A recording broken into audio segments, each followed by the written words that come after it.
trying to figure. He was like a pharmacist or something. I forget what he did, but was involved in city politics and stuff.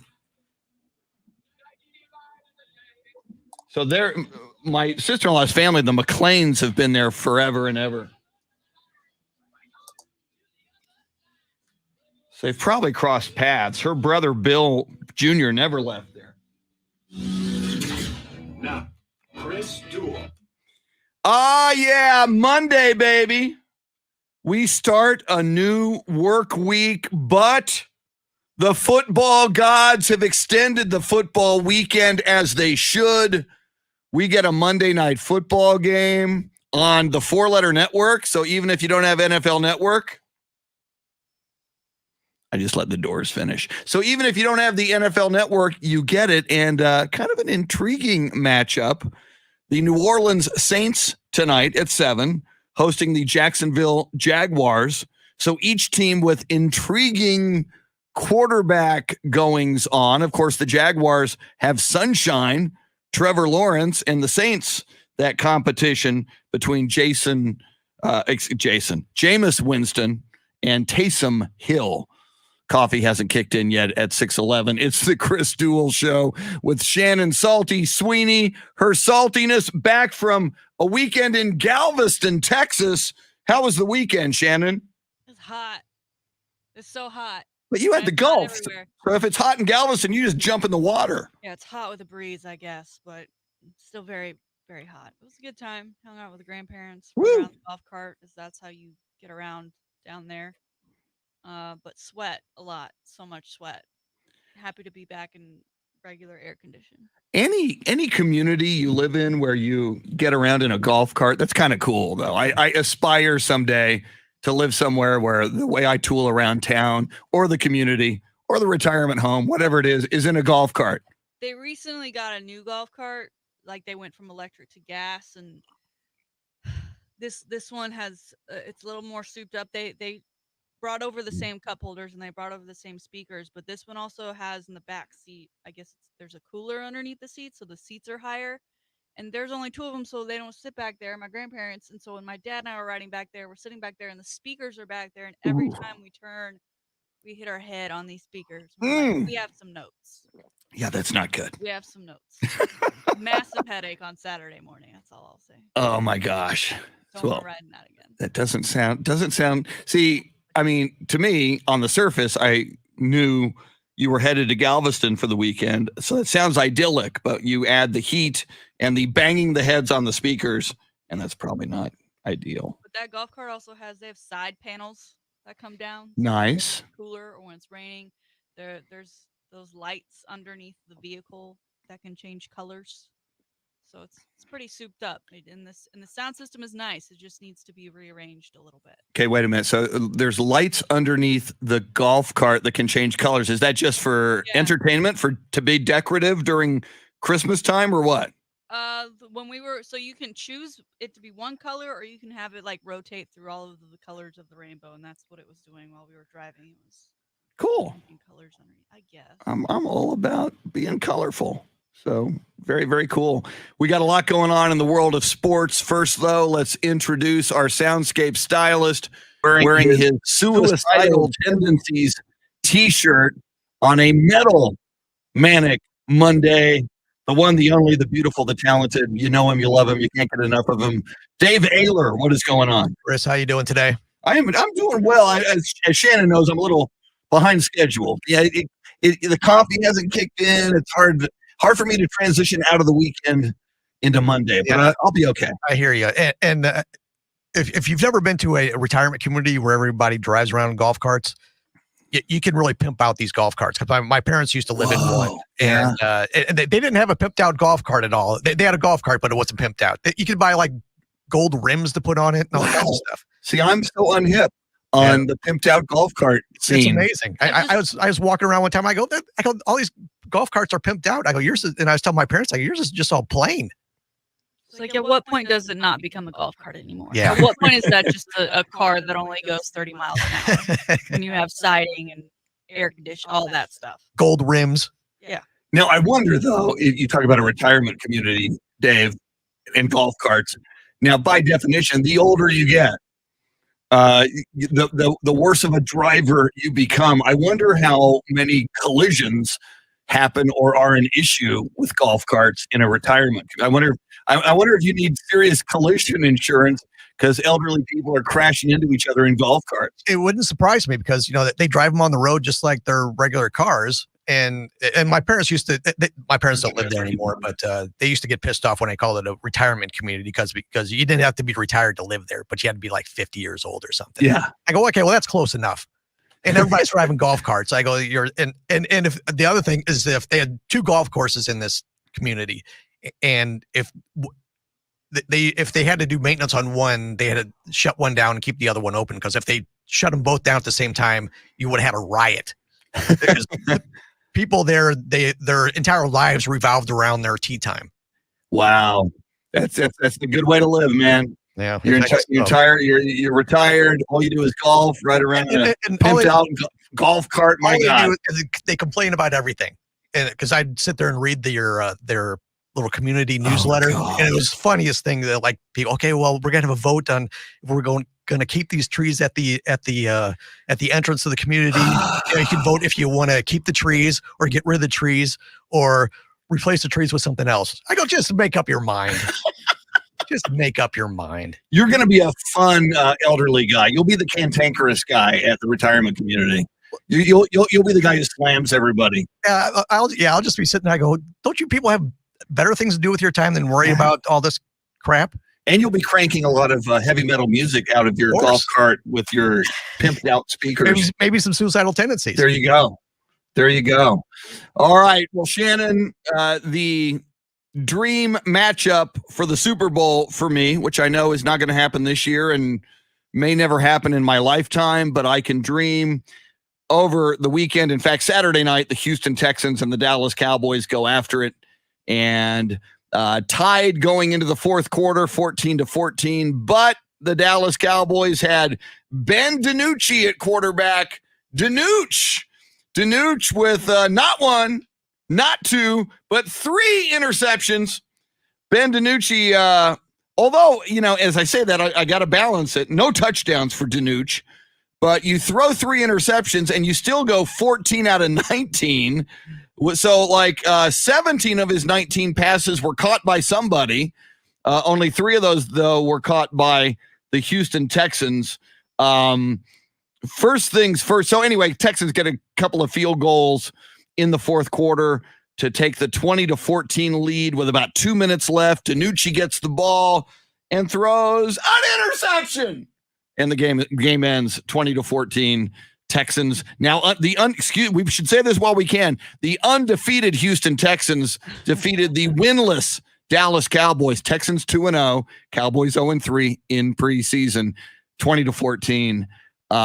Shannon, and I know I've talked a lot about, and I've criticized Ben DiNucci, or as Mike McCarthy calls him on Hard Knocks, DiNucci.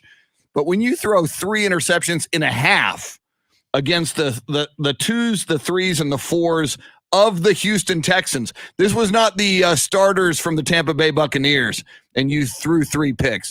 These were the second half 2s, 3s, and 4s of the Houston Texans.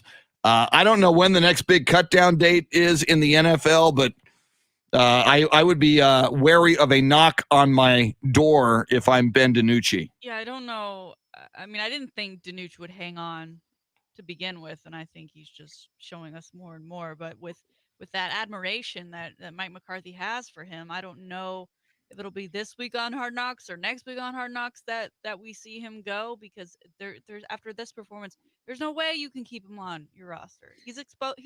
Keeps exposing himself, and on Hard Knocks, they've created him to be this lovable, great guy, and I'm sure he's a great human. Yes. And, but there's even a couple of clips, because I watched the first episode again last night, where they, oh, great throw to Nooch, or things like, and it's like they're trying to hype him up so Cowboys fans are somehow okay with him being on the roster. And then he goes and does this. I don't know if you saw the sideline reaction to that 3rd interception he threw. I did not. Hilton Moore's on the sideline. He just deflates. There's like 3 defensive linemen standing behind him who all at the same time like bend in half of exhaustion of like, with this experiment, we're done here. Yeah. What more do you need? Well, and all the more reason now, Shannon, because, we've been talking that Garrett Gilbert, probably of these three guys, looks like your best option for number 2 quarterback. Although, and we'll get into it, Mike McCarthy seeming to indicate that the number 2 quarterback may not be in Cowboy camp yet this year, but that's a whole different story. But of the guys that are here, generally, you and I think, believe that Garrett Gilbert is the best of the three. However, in this game on Saturday night against the Texans, Cooper Rush made a case for himself. He goes 10 out of 12 for 97 yards and 2 touchdowns, no interceptions.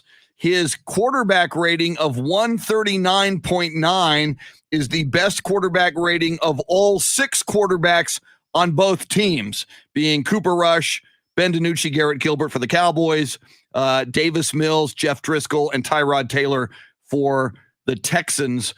Cooper Rush, who has not really turned my head much ever, Shannon, he got my attention, I would imagine, with that 139.9 passer rating and 2 touchdowns.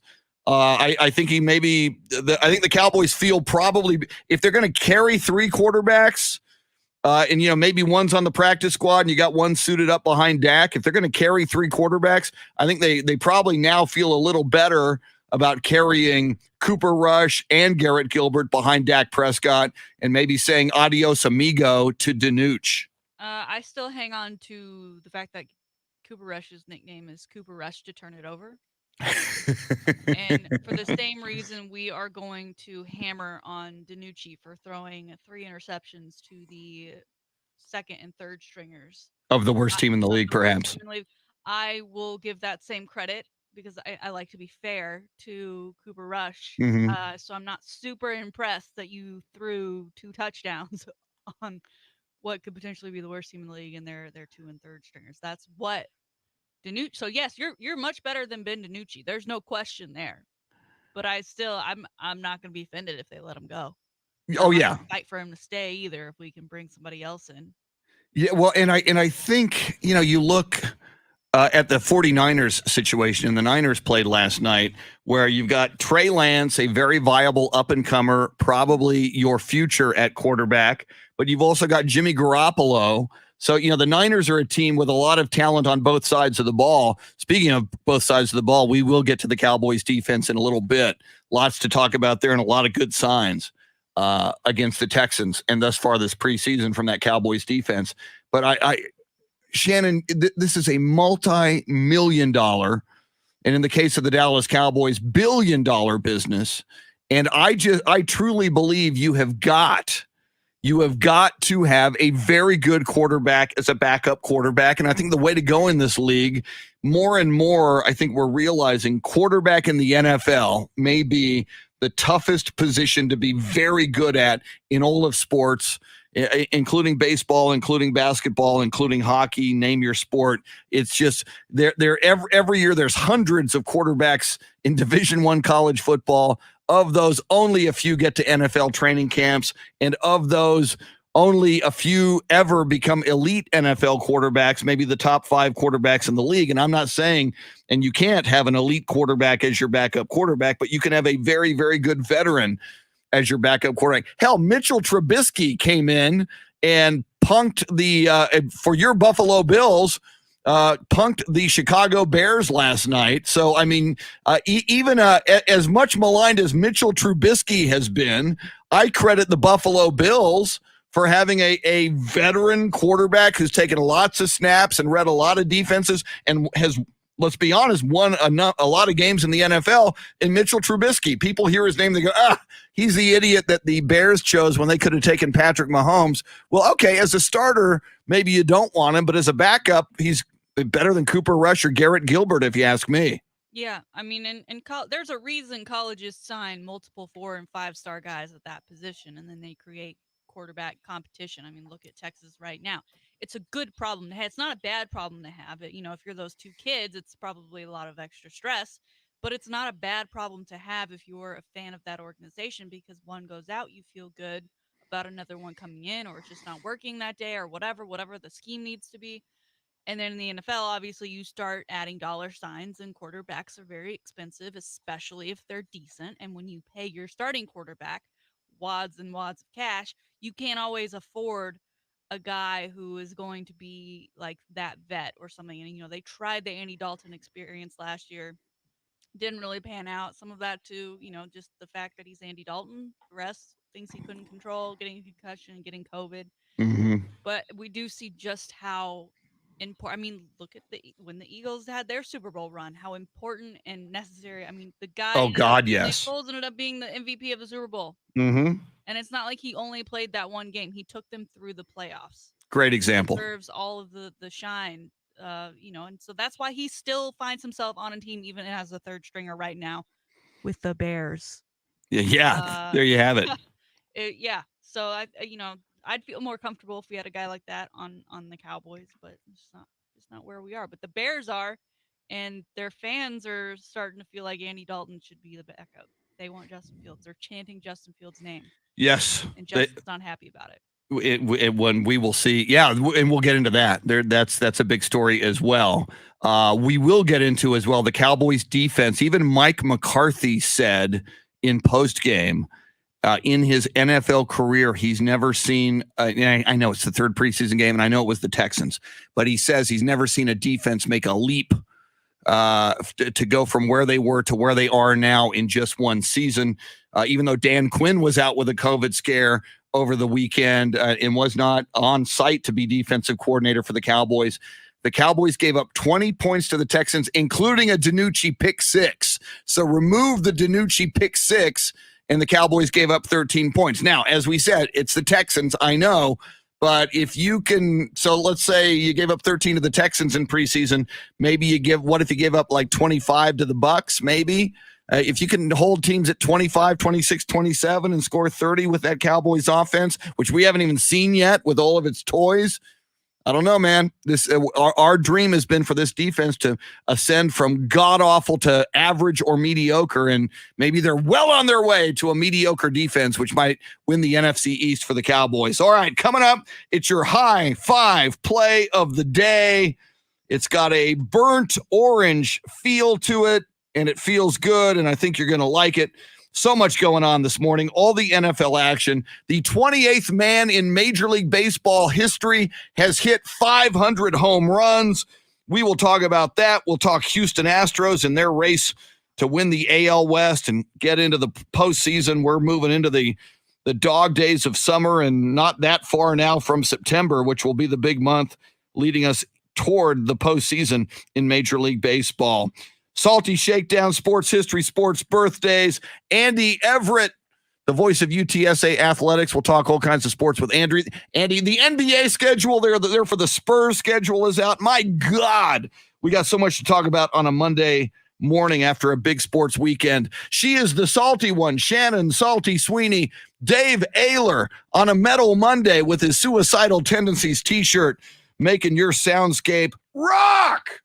We're with you till 9. Thanks for hanging out with us. It's the Chris Duel Show. Beth Settle. Good morning, Beth Settle. Woo. Woo, woo. Oh, that's loud. Oh, that's loud. Why? Why?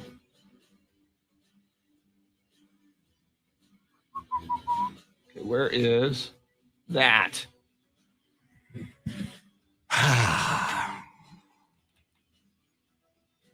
All right, that's not working.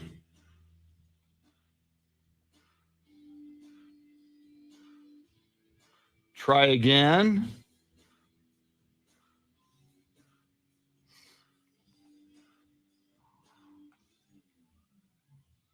Okay, I am going to go get some iced tea, I do believe. Tracy Bogert, welcome in. Welcome in, everybody on Facebook Live.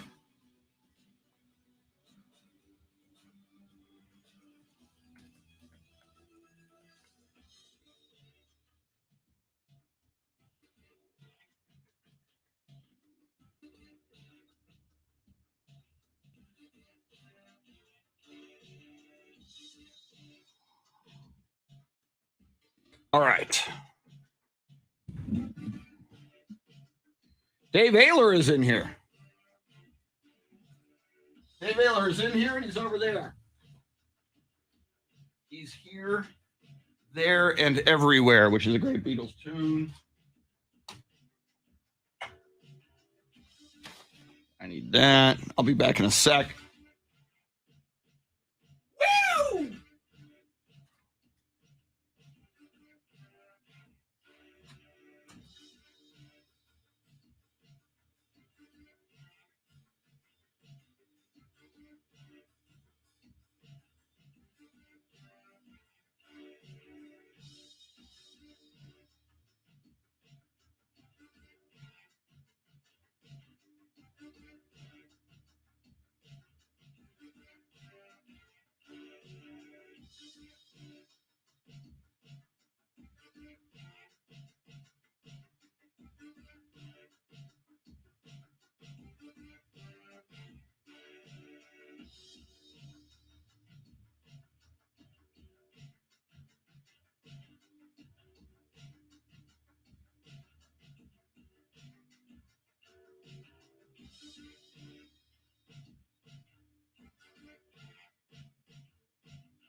For me, but it's all about me.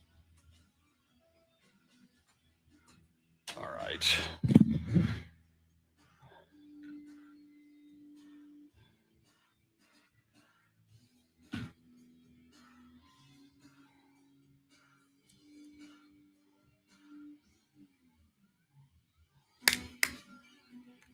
Tracy Bogert, what is up?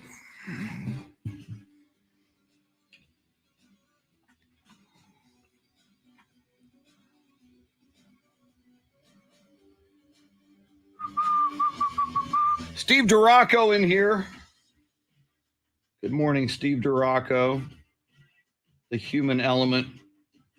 THE Rock. The original rock.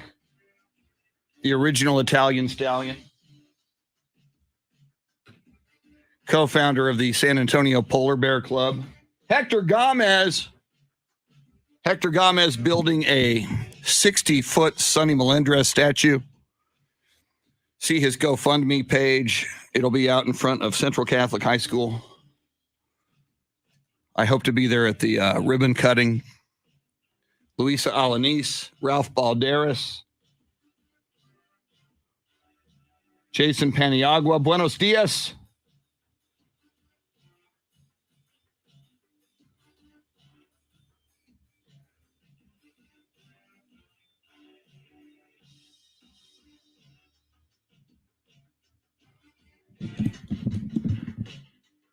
Yeah, I haven't clicked on that link yet, Tracy. I don't have a chance at the moment. I'll try to click on it later. But David Lee Roth, Van Halen, no gimmicks, ass-kicking rock and roll.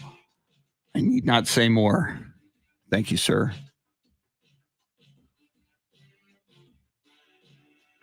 Yeah, thank you. Shannon posting the question of the day. Deshaun Watson at number 18.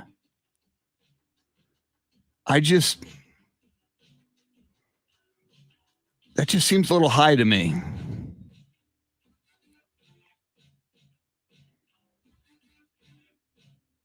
Wow, and I saw Shannon tweeted, why is he even on the list? That's a good, well, I guess because on first blush, I go, yeah, exactly. He's going to be out of the league, but he showed up at camp wearing his helmet. And I don't know. So amazing. How, and again, innocent until proven guilty, but 22 accusers. Where there's smoke, there's fire. But he was so regarded as such a good guy and a good quarterback and a good citizen. And again, I flash back a little bit to OJ when, OJ now is infamous, obviously. But those of us who remember how OJ was perceived and beloved before he, did what he did and got into the trouble he got into. It's just kind of, sometimes you just don't know. People have a public persona and the reality of who they really are.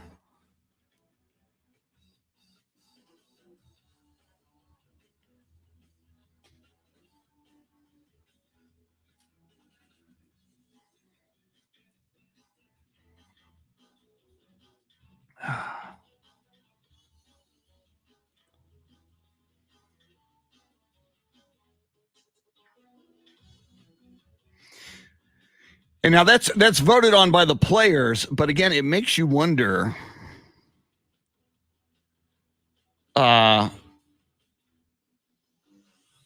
if Deshaun Watson's value is really at number 18. And let's even double it.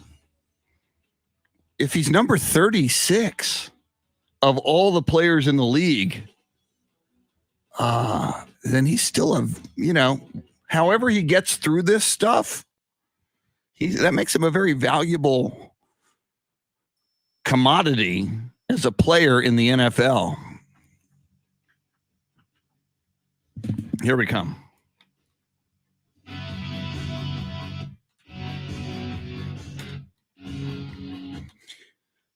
On a Monday, August 23rd, a Monday in which we are still gifted yet another NFL preseason game tonight, and it is intriguing. Saints versus Sunshine. That would be Trevor Lawrence and the Jaguars. It's the Chris Duel Show with Shannon Salty Sweeney. Her saltiness bringing you the salty shakedown in just about an hour in a moment.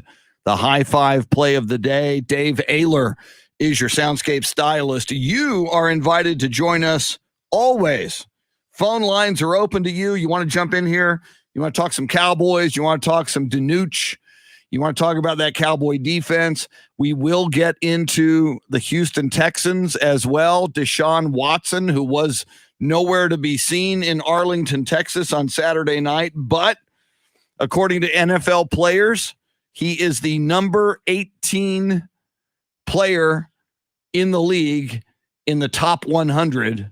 And Shannon, I just saw you respond. First of all, we'll have you tell us the poll question, but you had a very interesting tweet in response to the poll question this morning. Yeah, it's a little disheartening that they even put Deshaun on the list, because a lot of signs point to him not even taking the field during this regular season. And if things continue to kind of go the way they look like, he may never take the field again. And I get, someone responded, this is all about what he's done on the field.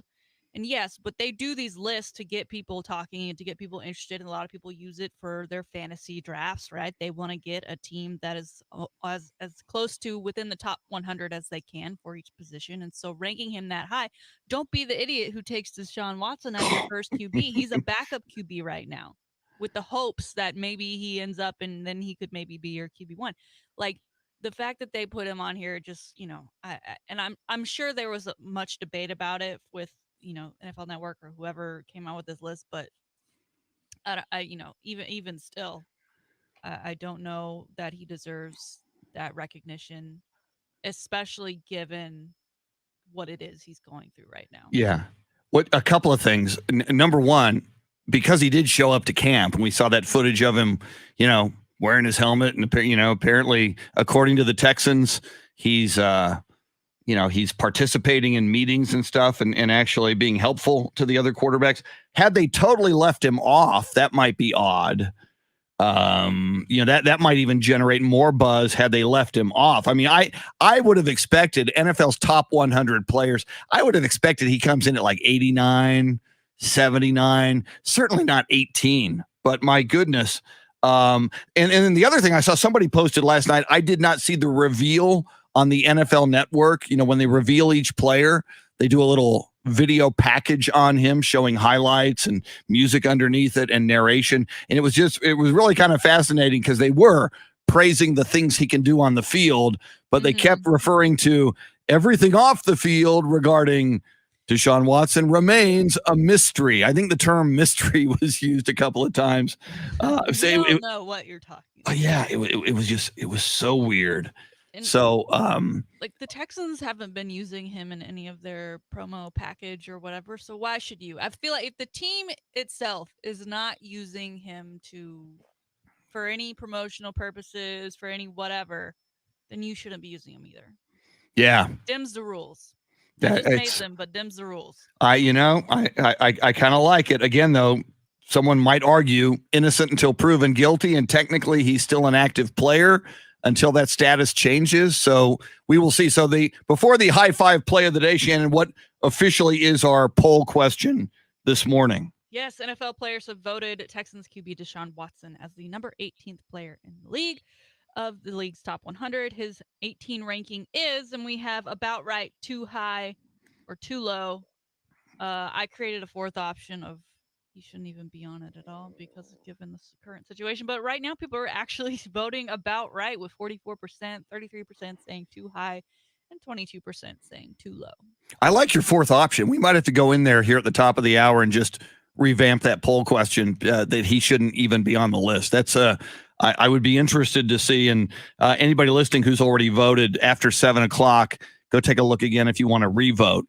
We normally don't do that, but that's a very good fourth option, especially in the case of Deshaun Watson. Now, for me, given take the off-field whatever, pretend that's not happening, and that he's just a regular dude on this list.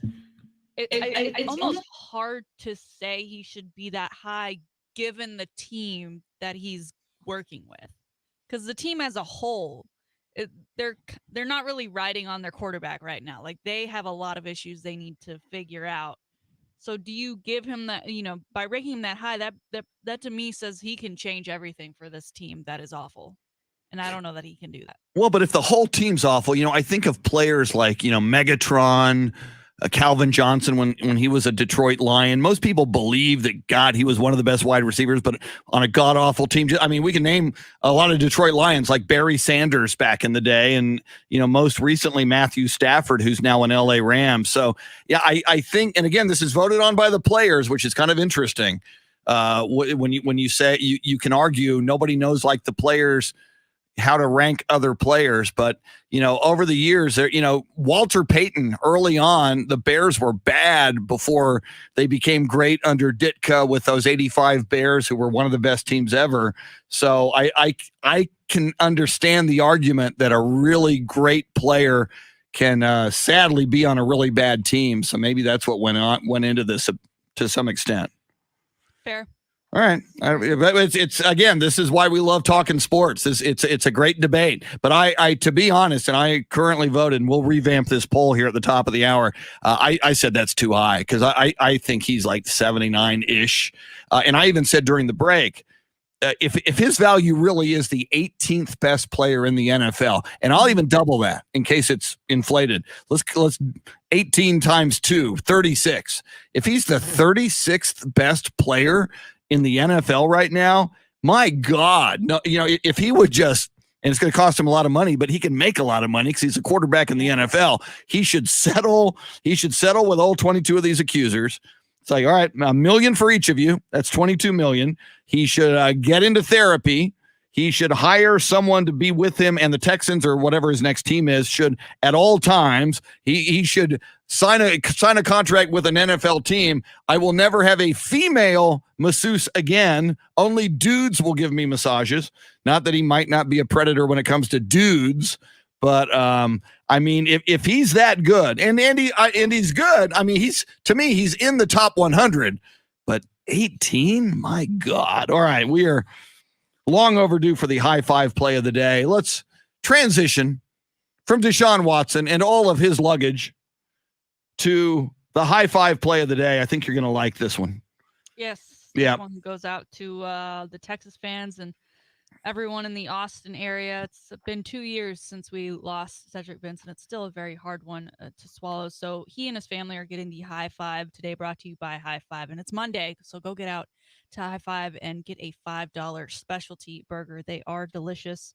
The Benson family has set up a fund with AISD to launch a mentorship program at Gus Garcia Young Men Leadership Academy. They want to encourage these young men of color to take on higher education and then provide them the tools they need to help them create that path to get there. This was something that Cedric, when he was around, was very involved with that school and wanting to be a mentor. He would come and give talks. As we know, Cedric went on to play in the NFL. He found himself as one of those guys who was very good at football, but on a not so very great team. So he can kind of relate to what we were just talking about. But he has he struggled with some of his own demons. There were unfortunately some stories of him on 6th Street that didn't go over well, and he righted those wrongs, and he wanted to share his story, and so he did so frequently with young men. So I just think it's wonderful that on the anniversary of his passing, his family has set up this fund to help kids of the future, to help them get to higher education and giving them the tools they need to do so. As I said, still a very tough pill to swallow that we lost Cedric Benson way too soon. It was, he was always a fun guy to see on the sidelines at Texas games. And for people who may not recall, just, I'm sure there's a few out there. Cedric Benson, we lost him to a motorcycle accident. Is that correct? Yeah. Yes, on 2222, a very beautiful road here in Austin, Texas, but a very windy and lots of blind turns. It's a road in my neighborhood that I grew up in, so I'm very familiar with it. And every time I'm going through it, I do think of him, and it was a tragic way that we lost him. But this is great. His memory was going to continue to live on because he is a Texas legend. But doing this in this way is just fantastic. So high five to the Benson family. High five to the Benson family. And you said something that I think is important as we talk about. This is sports talk radio, and we're all people who love talking sports, not just us, but the people listening, the people joining us on the live video feed. And yes, especially now in the age of social media and instant information and TMZ, when an athlete does something wrong or runs afoul of the law, it becomes news and we talk about it. And sometimes that's what that athlete is remembered for. But there are athletes, you mentioned Cedric Benson getting involved in some things on 6th Street that he maybe shouldn't have. We tend to forget that a lot of times these are young men or women, depending on the sport, who, in the case of either college athletes, being the man at Texas at a very young age in Austin, or then you go to the pros if you're lucky enough to go to the NFL and you become a millionaire maybe overnight. And now name, image, and likeness. Now this is going to apply to an 18-year-old showing up on campus perhaps, or even kids in high school now. So a lot of times, while they may be of legal age and you can say these are adults, a lot of times these are still kind of kids. The older you get, the more you look at the ages where these athletes might sometimes run afoul of the law, and you can say, that's kind of a kid. That's kind of a young man or a young woman. When they do, then I think the best thing we can do as human beings is grow, is evolve, is become better people.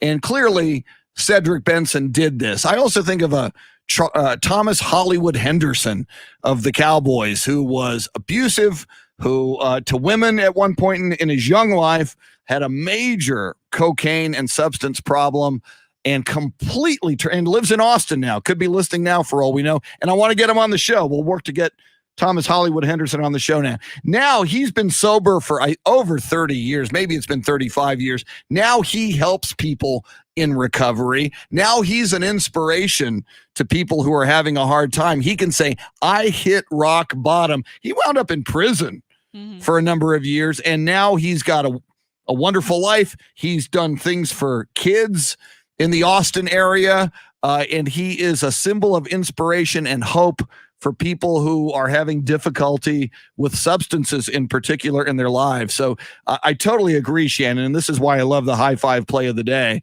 It's a chance for us to celebrate someone, and in this case, with Cedric Benson, in his memory, his family doing something to make the world a better place. And I think that's a big, big deal. Yes, and Gus Garcia Young Men's Leadership Academy has one of Benson's jerseys hanging in the hallways as a reminder each day of Mr. Cedric Benson. Very, very cool. The high five play of the day going to Cedric Benson. As I look at the NFL, going back to the NFL for a moment here before the top of the hour, and I do at some point want to get into the NBA and the big schedule release. But one of the stories that I thought was interesting was the return, and I said last night, it was Saturday night, the return of Mitchell Trubisky to Chicago, Soldier Field, scene of the crime, and the Buffalo Bills, and your buddy at center, your neighborhood hanging out in the neighborhood, Bills beat the Bears, and I know it's preseason, but when you annihilate somebody in preseason in their house, 41-15, and Mitchell Trubisky comes in and goes 20 of 28 for 221 yards and a touchdown. Another thing I love in sports, Shannon, is redemption. It's like you guys gave up on me, and I'm coming back to show you who I am. If it wasn't for the Cedric Benson story, maybe Mitchell Trubisky might have been in the running for the high five play of the day. Yeah, he played wonderful. Again, it's preseason, but they exposed the Bears. I mean, they've got more issues than who's going to be their starting guy, or how long will one guy be the starter versus the other. And, Mitch Trubisky, I mean, he got a shot and he took it. And what better place to do it? I think he's made a great case to be that backup for the Bills this year. The Davis Webb, Jake Fromm, they didn't really get a ton of time, but 20 of 28 for 221 yards and a touchdown. Pretty good. Yeah. Pretty good. Looks like the Bills have themselves a viable backup quarterback. Wish I could say that about the Cowboys. Maybe we can. Maybe I'm underselling Gilbert and Cooper Rush. Lots more to talk about. Conference alliance between the Big Ten, the ACC, the Pac-12, and more. Baseball, football. Gosh, we got it all going on. Don't go anywhere. Big 7 o'clock hour coming up, and we will update the poll question, and we'll revisit it coming up. Till 9, it's the Chris Duel Show. All right, am I still in it? Ticket, I am. So let's do this. Can I copy and paste that? I believe I can. That makes it much easier. Whoops.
It's hard to get 25 characters and write in that fourth choice. I've got to abbreviate a little bit.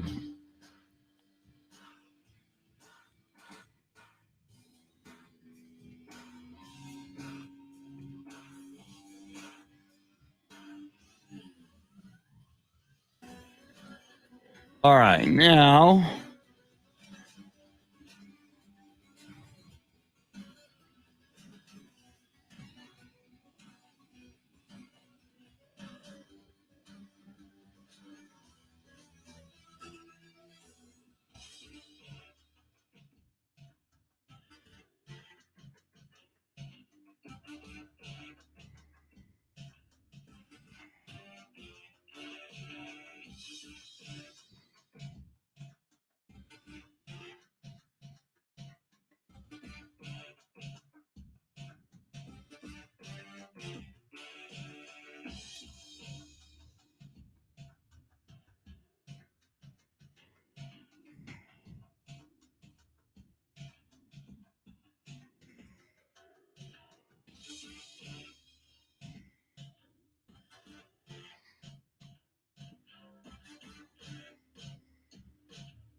Okay.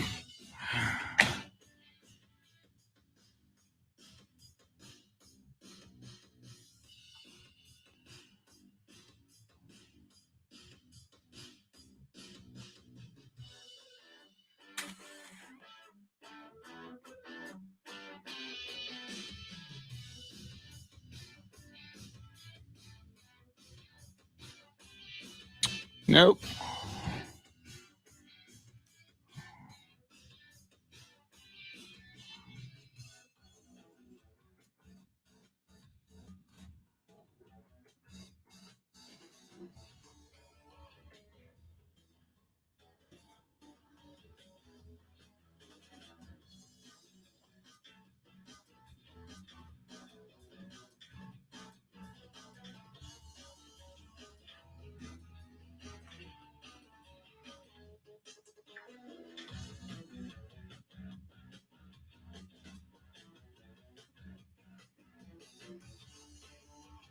Good morning, Anthony Del Toro.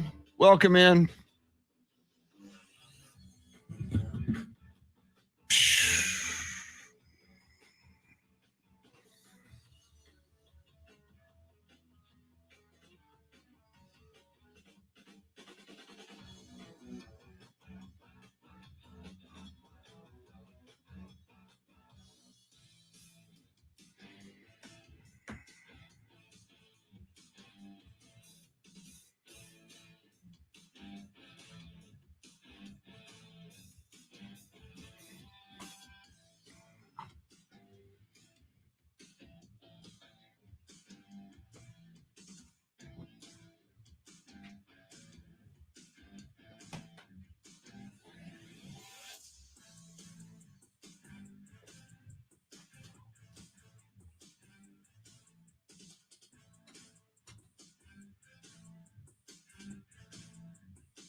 At some point, I'm not sure where. I think that's great. That schedule, the first 10 games, I bet Spurs will be lucky to win 2 games. Wow. They like Orlando. They got, Lakers and Clippers. Yeah, Nuggets, Bucks, Lakers, Mavericks, Bucks, Pacers, Mavericks. Yeah. I think they might win Orlando and Indiana. My God. They're going to be 2-8 the first 10. Ye of little faith. They're going to be great. DeJounte is going to come into his own.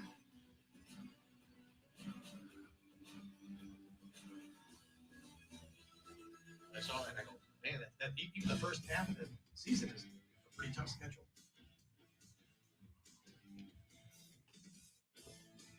But yeah, we'll get into it.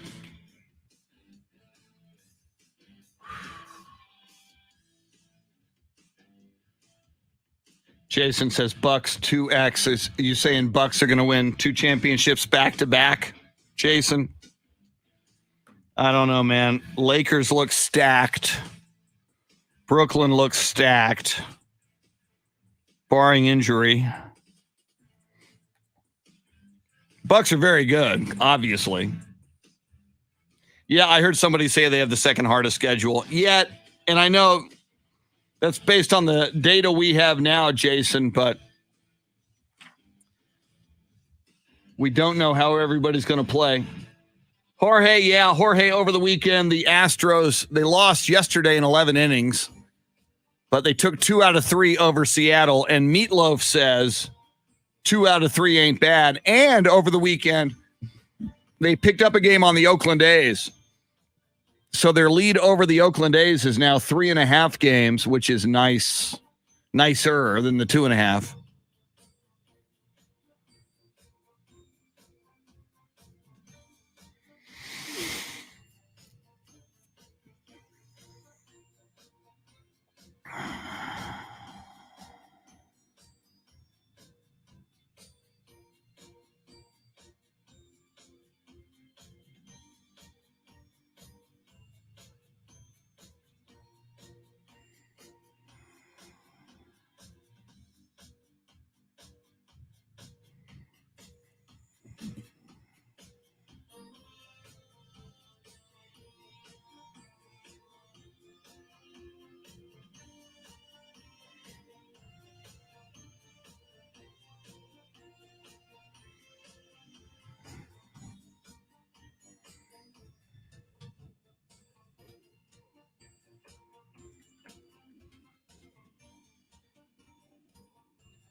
Here we go.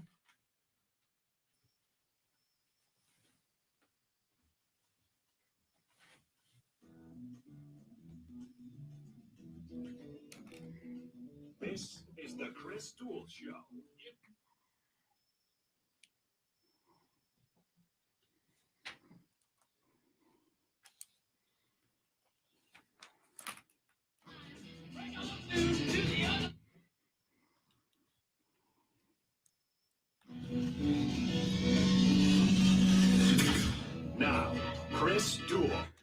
Our glorious sports weekend extends into Monday with an NFL football game tonight. I know it's preseason, but we love football and we are football starved. And the football gods on high shower another blessing unto us tonight from New Orleans, which I guess is now being called the Caesars Superdome. Not the Little Caesars Superdome, but the Caesars Superdome. What do you know about this, Shannon? I know it's going to take a long time for me to not reference it as the Mercedes Superdome. See, I just say Superdome, but that's right. just me.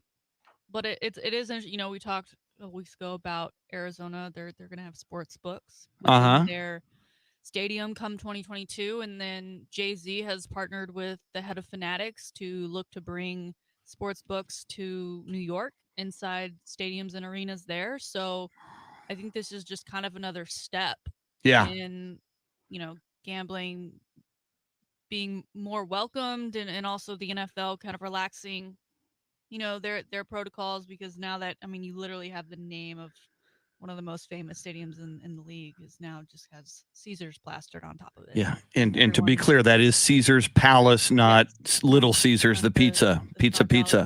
And I just wish, Shannon, and I have heard for years and decades, you know, that gambling, legalized gambling, other than for Native Americans, and there are some, you know, Native American casinos around Texas, the state of Texas, but, you know, Louisiana is right next door. And I, you know, and to me, it's a very either libertarian or even conservative position to say that an adult should, and we've got lotto. So you've got gambling in Texas. You've got the lottery. It's not like you don't have it. That's gambling.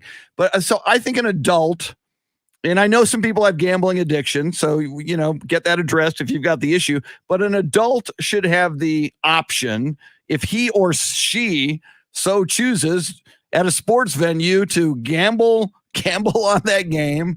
And as you describe around the league, why not? Sports books at stadiums, you know, and, you know, I know some people don't handle it well, but, you know, a lot of people do.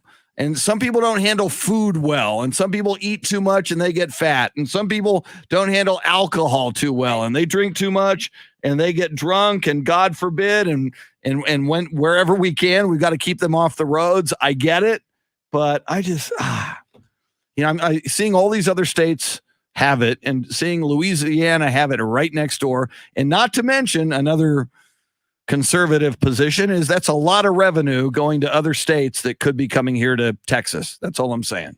Yeah. I don't, you know, I've never gambled.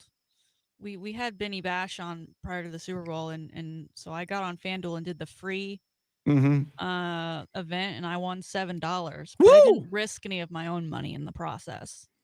But wasn't it fun? Let me just ask you this: for $7, wasn't it fun? Yeah, I mean, to win the $7. Like fantasy, like I don't. I actually did find a league where I put in $20 whole, so I'm really on the line for something. But it you know, I already love football, but it brings me in to watch other games that maybe I wouldn't normally watch or care about in a way. And I think gambling has that effect too.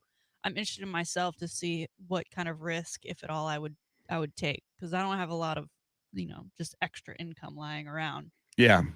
But being in the business I am, you know, every now and then I get a big head and think that I maybe know a thing or two. Yeah, exactly. Yeah. So, I mean, given how much you immerse yourself into sports knowledge and sports stories and sports statistics, even day in, day out, yeah, I think you would be more equipped to make some good decisions regarding betting on a game, in this case, maybe an NFL game, than anyone else. And I think it's the same dynamic. And I agree with you. When you play fantasy football and you throw in some money on your league, therefore, when you gamble on a game or on sports, there's some extra juice. There's some extra electricity. And when you lose, it sucks. None of us ever want to lose money. But when you win, and this is kind of how some people get addicted, because there's like, it's a high, there's a euphoria. And I've been in this position in Las Vegas. I think I've told the story. The very first time I went to Las Vegas, I was in my 20s. I lived in LA, and you hop in the car in just a few hours. You can get to Las Vegas from Los Angeles. And the worst thing that ever happened to me, very early, like within the first 30 minutes, I started playing slot machines for a quarter. And a guy walked up to me, a friend of mine who was on the trip, goes, "Dude, you can't win a lot of money playing quarter slots. You need to play dollar slots." I said, "All right, gambling, I don't." So I started throwing dollars into the slot machines. And within like 30 minutes, bam, I hit a jackpot and I won $500. And I'm like, wow, I love Las Vegas. This is great. I got $500. Let's party. Let's keep this going.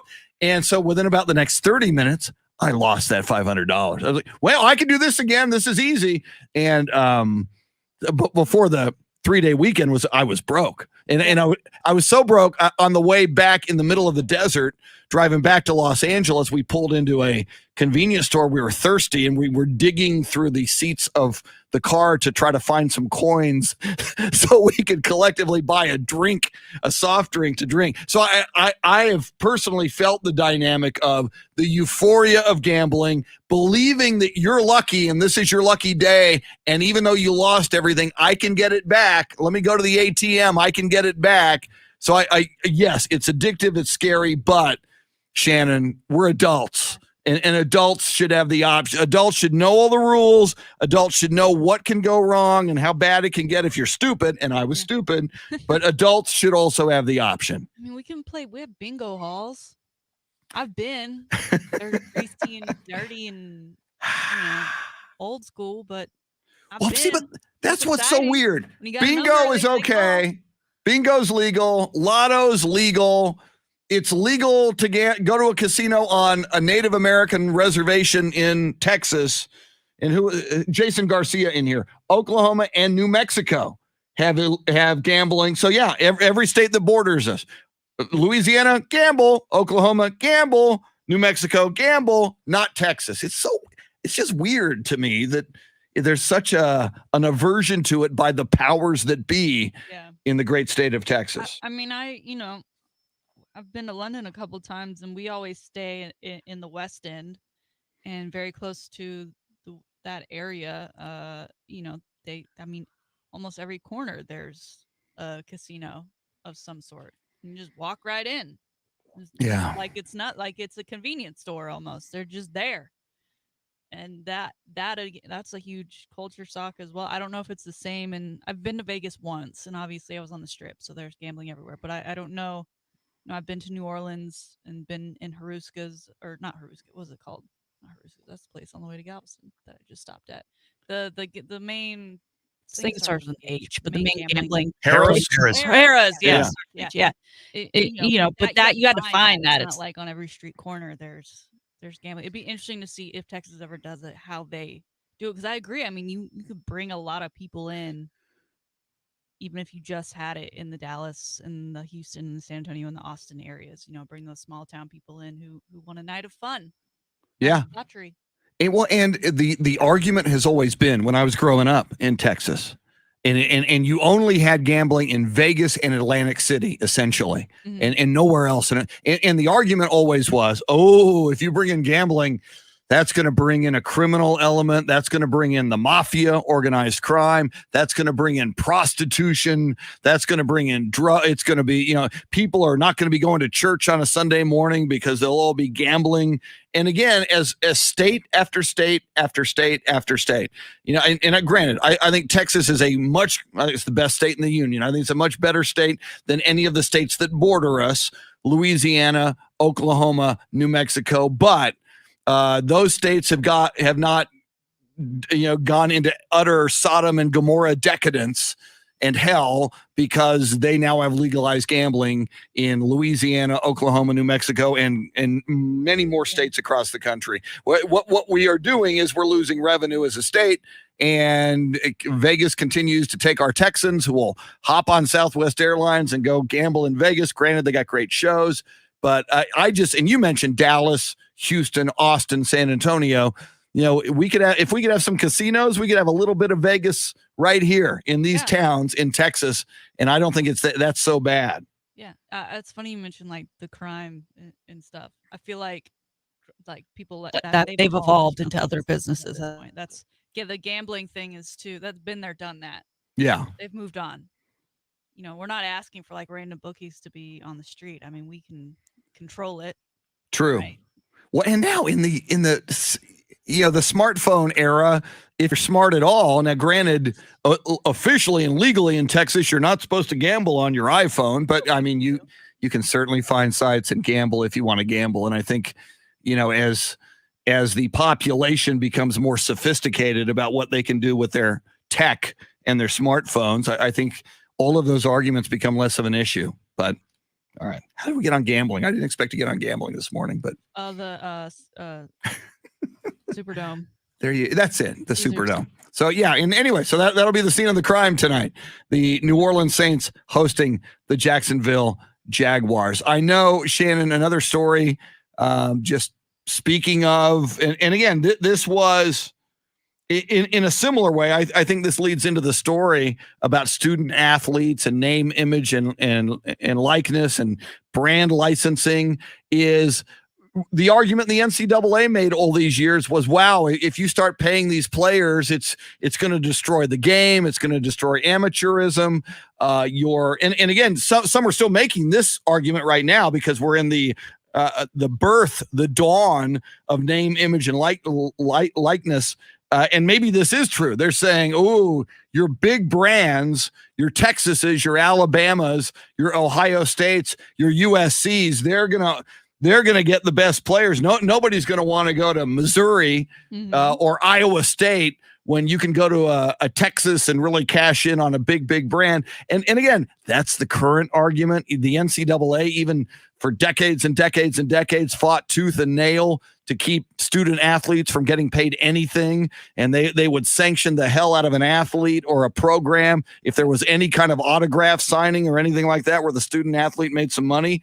But the times are changing, and I have a feeling when it's all said and done, Shannon, we're going to look back and go, this was the right thing to do. These are human beings who are generating income for a university. Why can't they, because it's about them in some cases, generate some money for themselves as well? Right. And I think, when this first came down, it was name, image, and likeness, right? So a kid can go be in a car commercial, but he can't be wearing the school logo and be using those logos and those brands that they're attached with for the school they go to, because that's not part of it. So ideally, you'd probably have the quarterback or the star wide receiver, people that are recognized without the name on the back of their jersey, without that face mask on.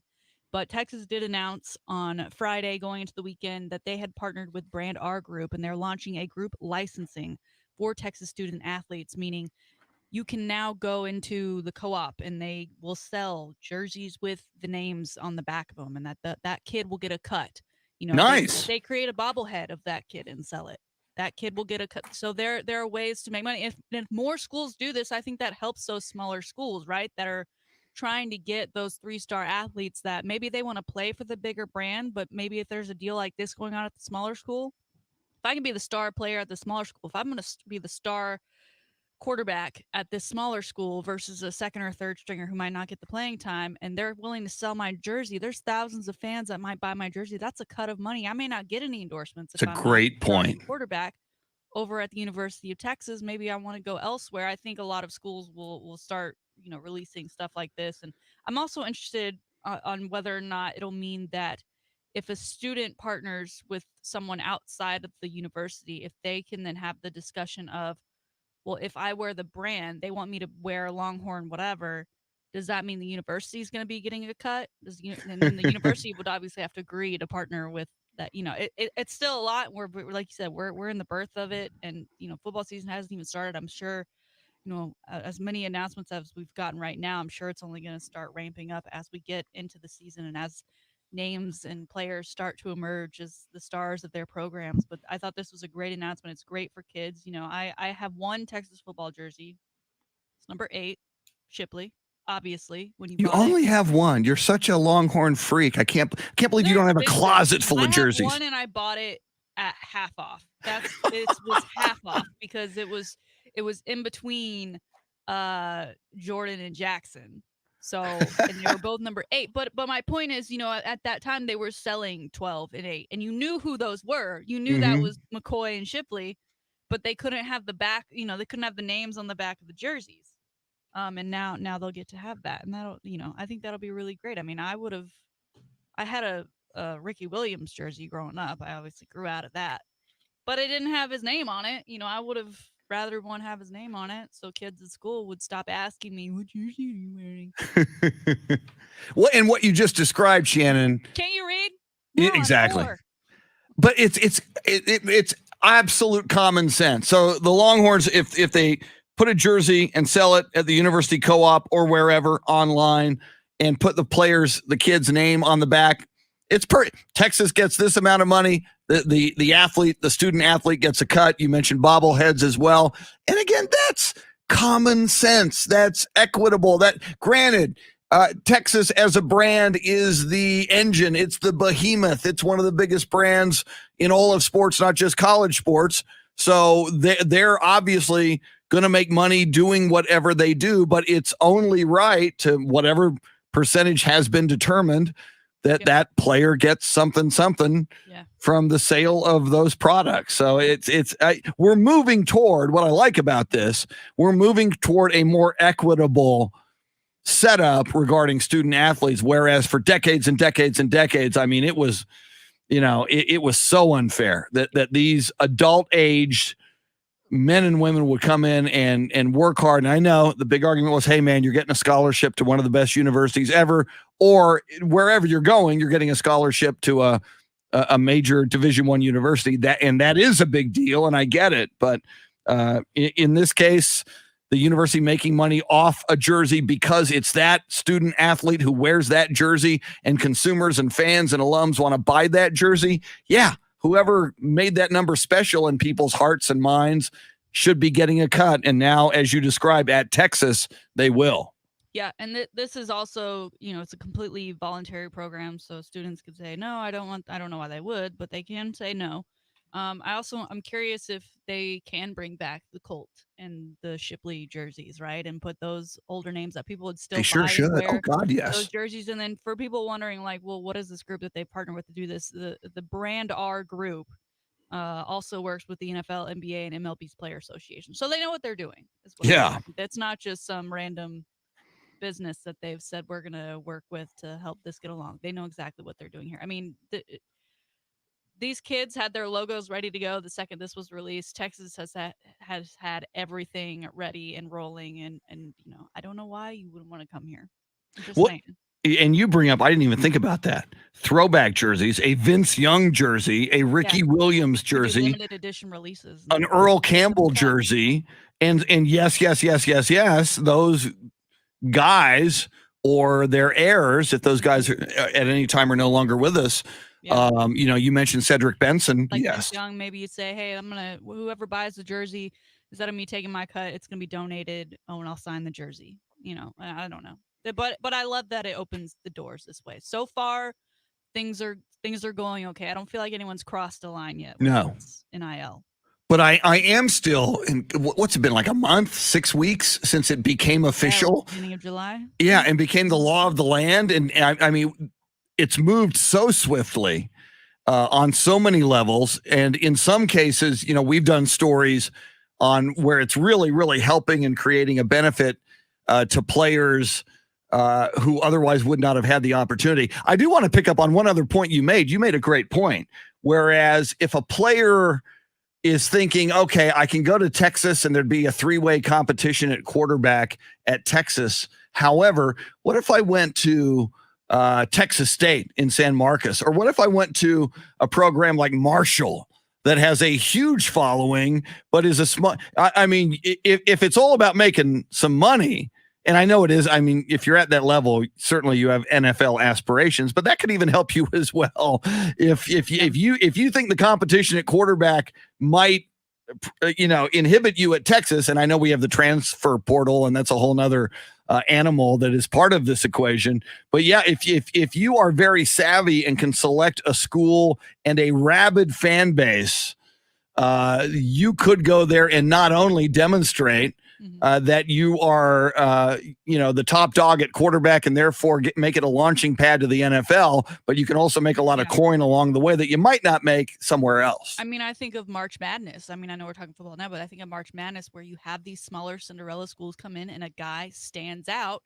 And he's already been a guy that the team knows about, but then all of a sudden there are people across the country that want that guy's jersey, and all of a sudden he's being looked at by NBA teams across the country. I mean, I think of, Steph Curry. What was it, Davidson that he went to? Davidson College, yeah. He was a name for himself, but to think if how many Davidson jerseys with Curry's name on the back they would sell when he was drafted and then became the star he is today. I mean, that I think of those implications as well. I mean, that'll be interesting once we do get close to March Madness of guys who just kind of make that leap into stardom because of that tournament.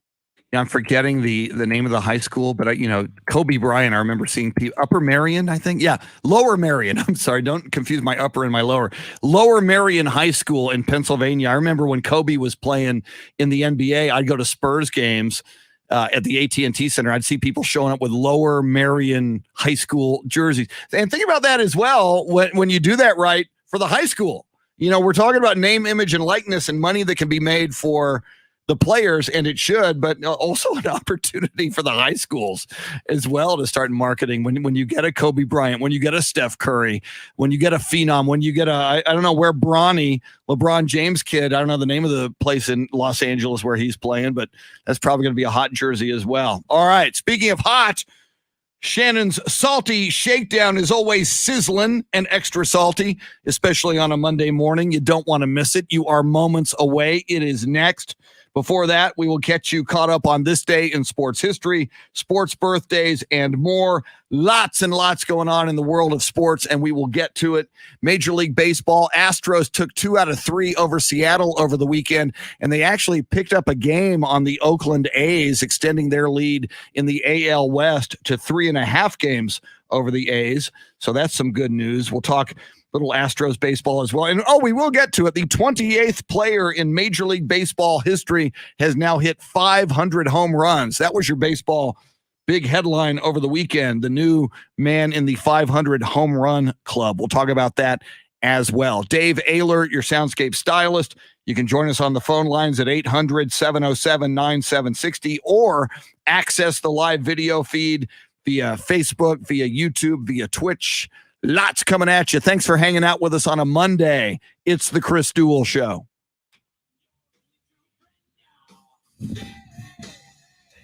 Don Holding, a.k.a. Hoss. Welcome in.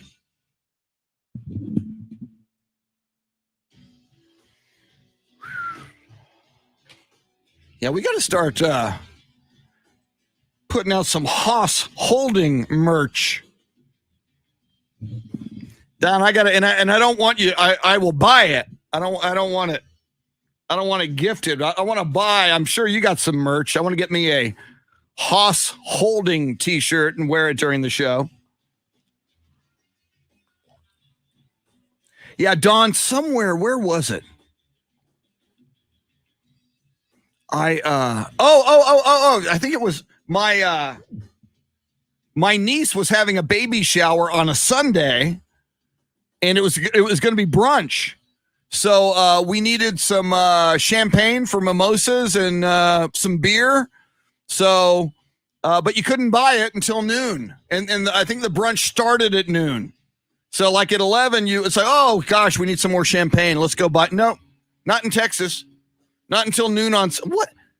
Do we live in medieval times? Do we use leeches to suck out the disease when we have an ailment? This is 2021. We are adults. That is an archaic, asinine Texas law. All right. I gotta check something here for this day in sports history involving, let's see. If I have it, but I don't have the game. Okay.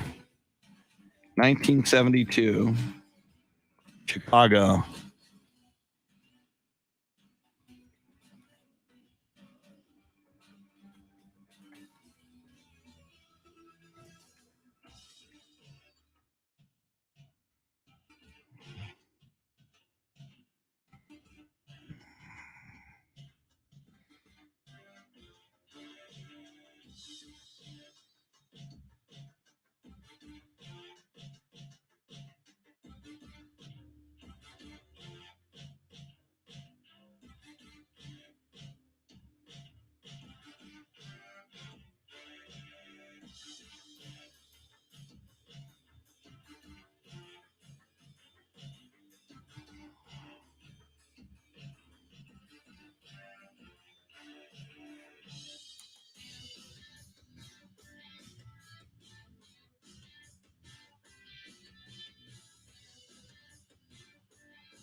Okay, Ralph, I'm clicking on your link. Oh, my goodness. Rudolph Blaze Ingram is the fastest kid on the planet. Do they have his age? Pretty amazing, Ralph. All right, let me see if they make this easy.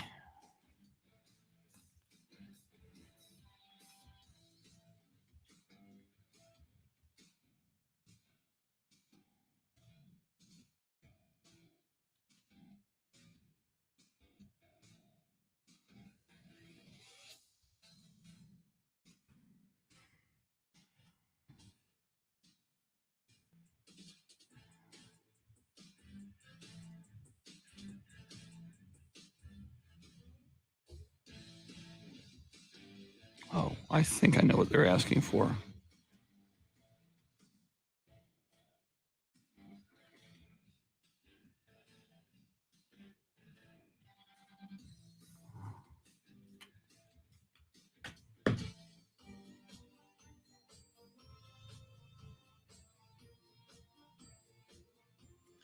$233,290.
Luisa Alanis driving from Edinburgh back to San Antonio. Luisa, drive safely.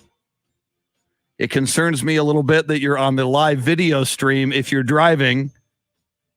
I hope you're not. Oh, he's 9. Thank you, Ralph. Wow, you saw Joan Jett last night, Dean Stone. That's cool.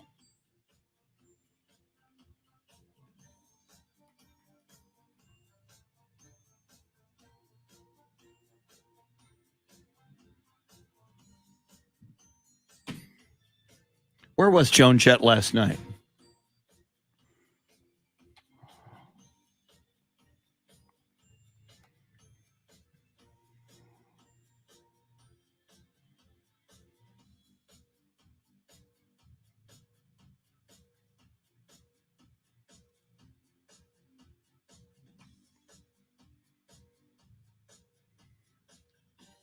Here we come.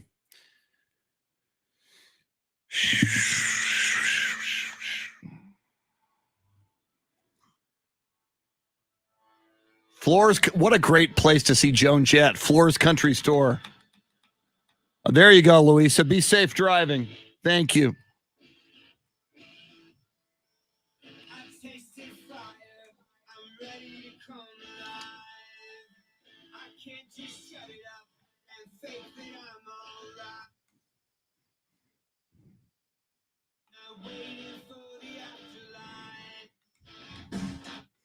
All right, Dave Ayler.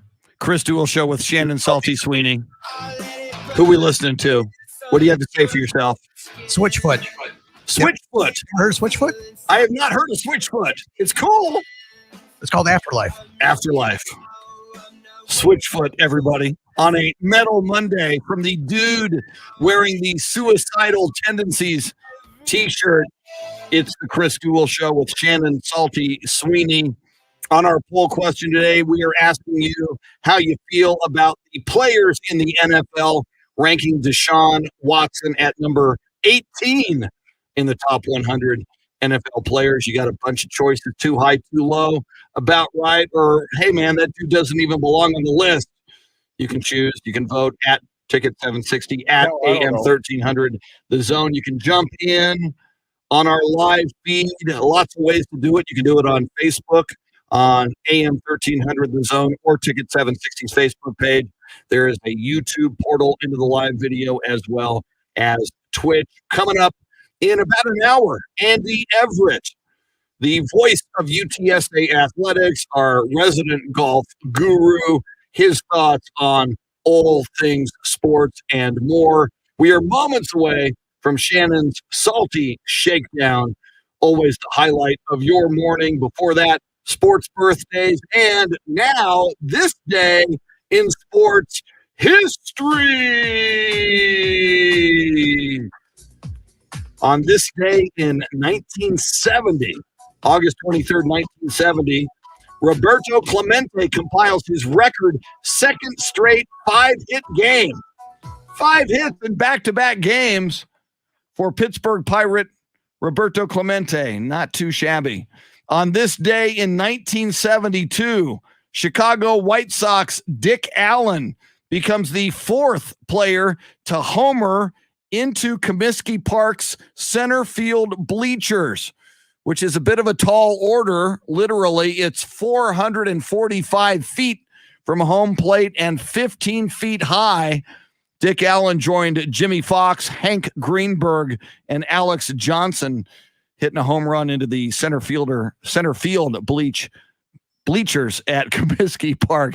It was a 5-2 win, Chicago White Sox over the New York Yankees. And finally, on this day in 1980, Charles O. Finley sold the Oakland A's to Walter Haas, the owner of Levi Strauss, they make blue jeans, for $12.7 million.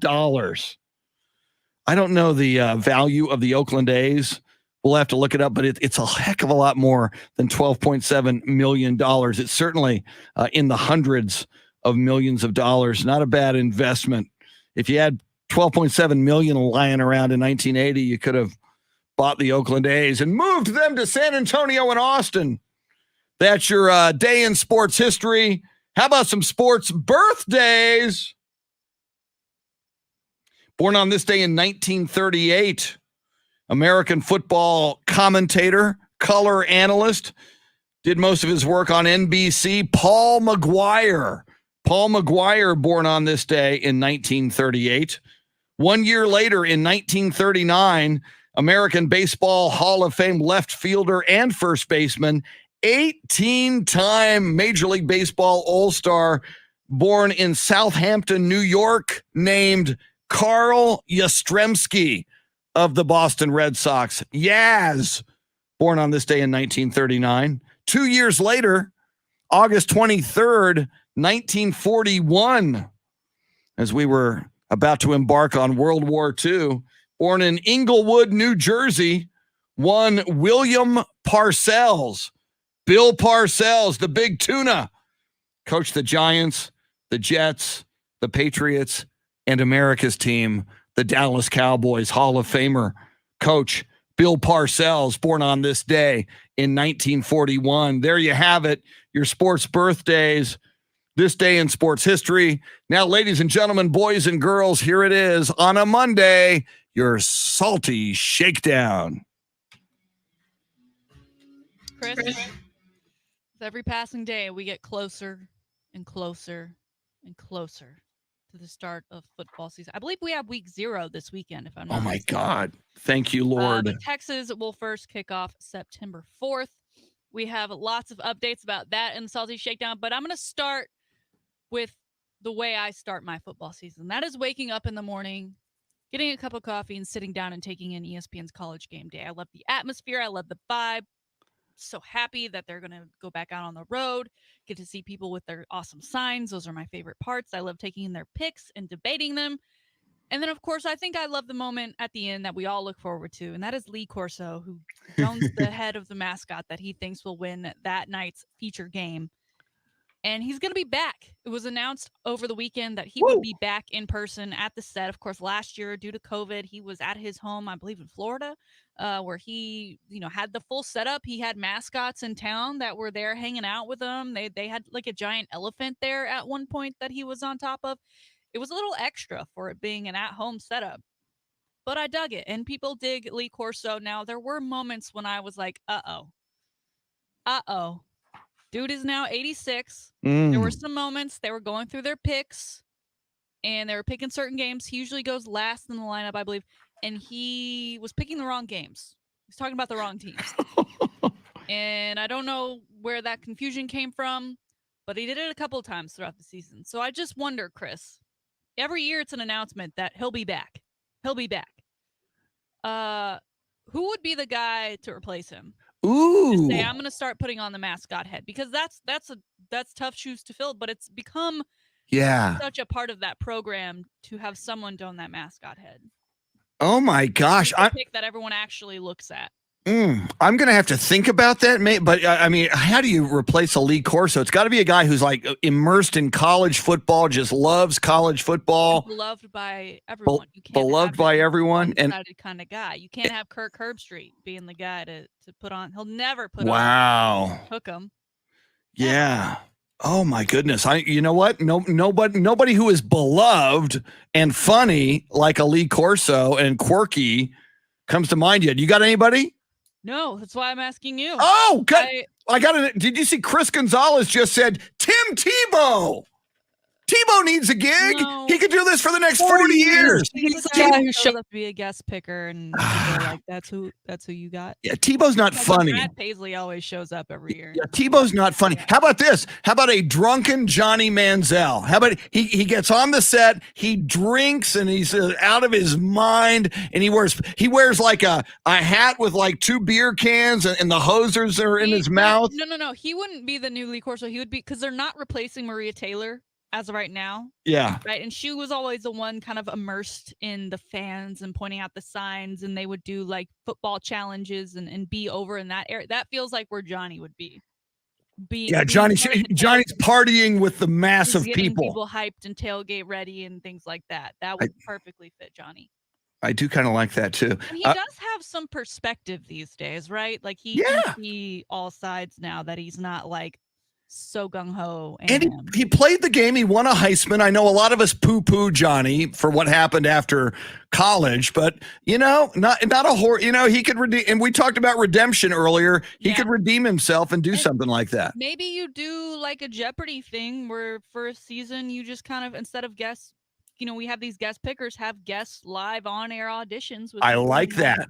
I like that. I just fear that time is coming, given how Lee Corso has been on this show the past couple of years, and that he is 86. I didn't realize he was that old, but I'm very excited to see them back in action. I hope they come by way of Texas at some point this season. All right, moving on. Giannis, of course, he's an NBA champion now, an NBA Finals MVP, an NBA MVP. He is the man, and we don't think he can get much bigger, but the truth is he can, and he probably will.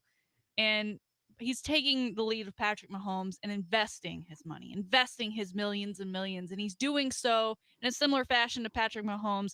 And that is becoming a part owner of a local club. He has joined the Brewers ownership. He's bought stake in the Brewers. I think it's fantastic. 20 Brewers players were actually in the house the night the Bucks won that championship. They saw it. They even said, we hope Giannis and his teammates, that they rub off on us. The Brewers are playing pretty well this season.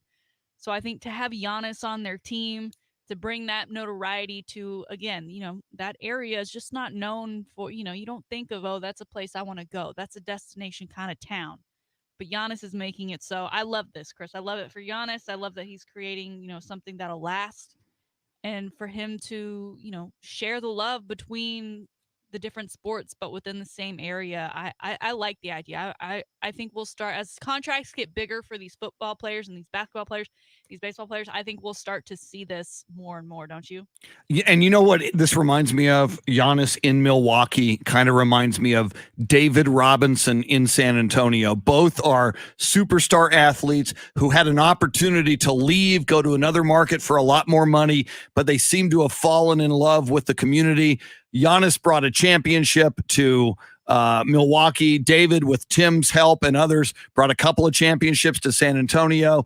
David Robinson invested in the community in San Antonio, Carver Academy and other businesses and other schools. Yeah, Giannis to invest in the Milwaukee Brewers. It's looking more and more where Giannis not only will be the face of the Milwaukee Bucks for years to come, maybe bring them more championships if all goes well, but even beyond his career, Giannis might be a citizen of Milwaukee in the same way David Robinson is a citizen, a big-time citizen of San Antonio. And during this announcement, of course, he donned a number 34 Brewers jersey, but he said, this is my hometown. I have a kid here. I have my life is here. I grew up, far, far away, and never would have imagined that I'd be here, but I'm here and I want to be a part of the community. And I just love it. He's a guy that you can root for no matter who your hometown team is. And I love this for Giannis and that area. All right. Finally, we've got some huge Texas game day news. If you follow me on Twitter, you got a sneak peek into this earlier. All season ticket holders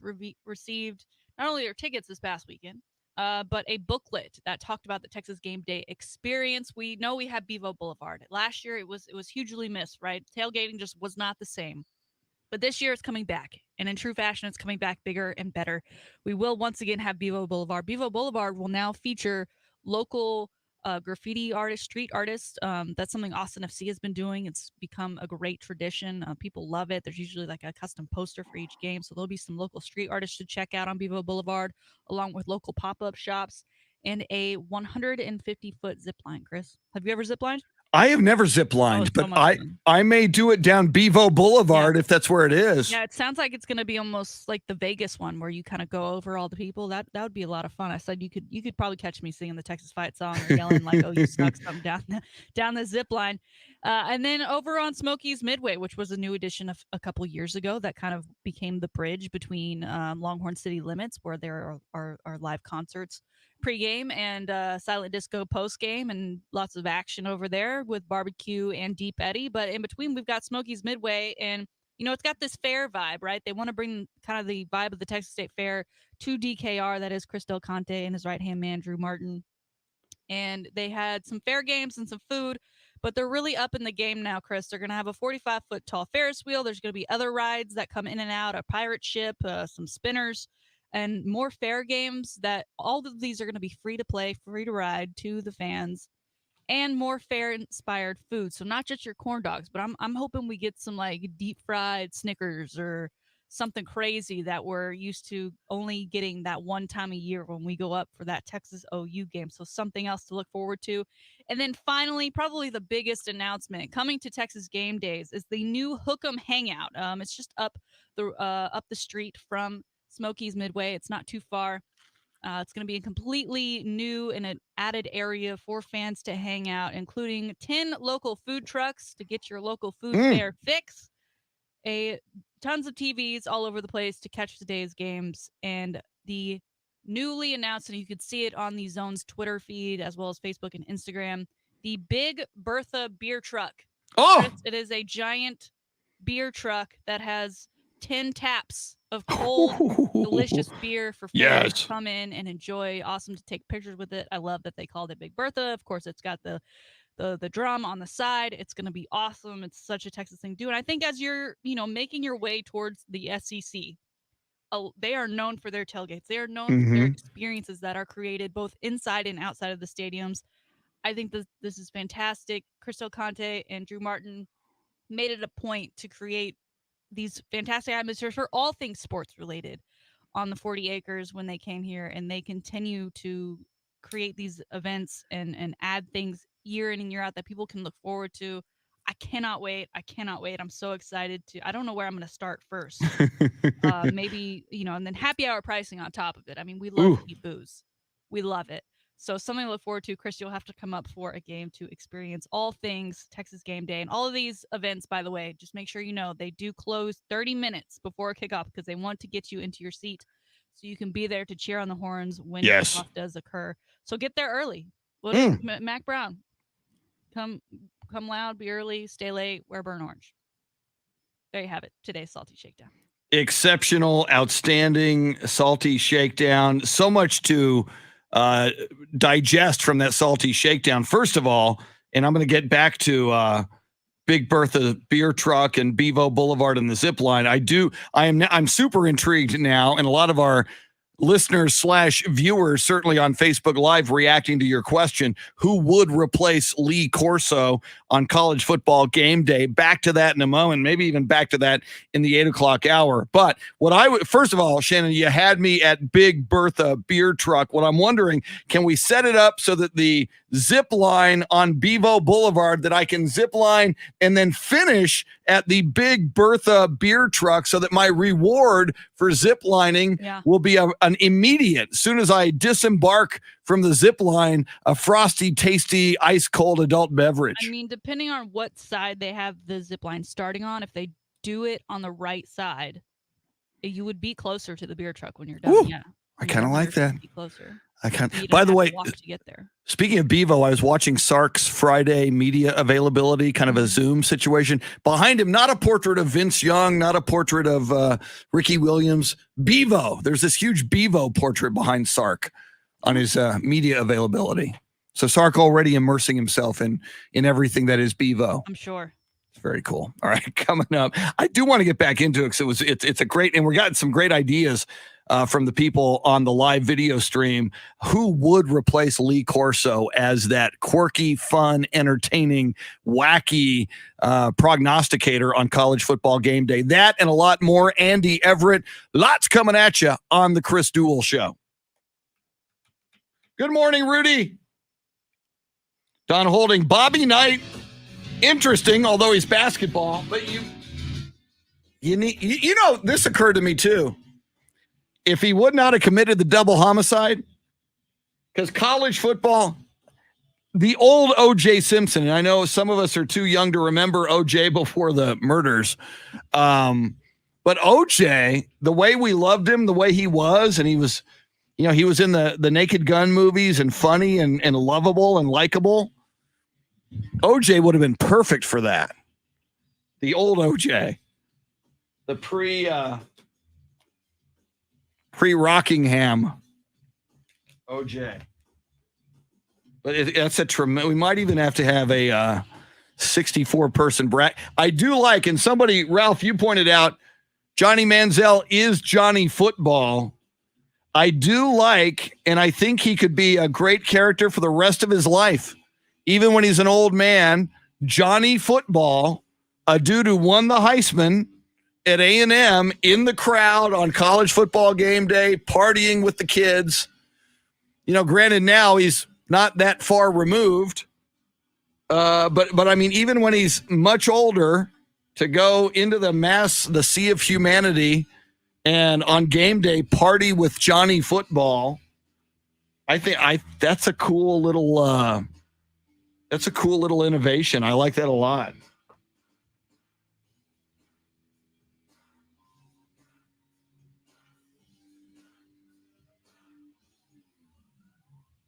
Woo! All right. 8 o'clock hour.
Okay, I got a replacement for Lee Corso that I really like. I won't reveal it until we're on the air. He's quirky. He's unusual. He's off the wall.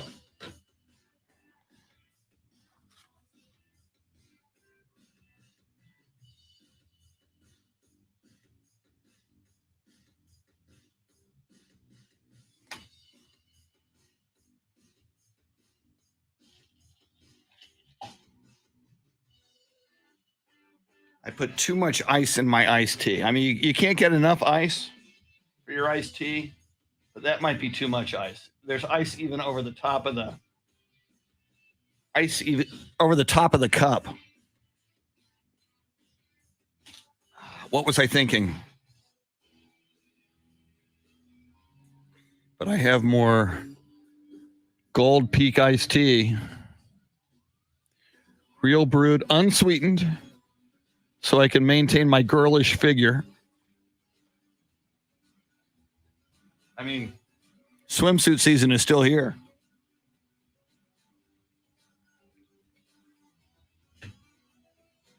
It's still summer until the 21st of September.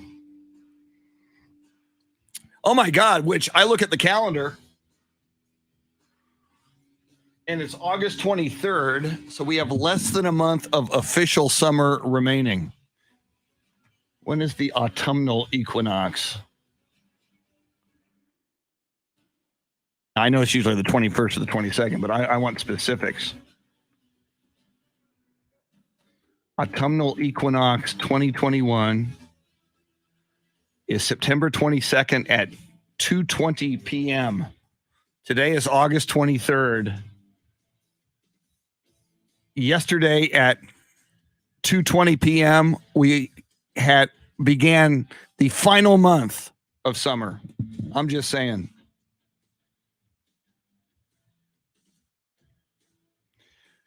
Rudy says, I'm a Houston native and I liked the new look Texans defense. Rudy, that's the undefeated Houston Texans to you.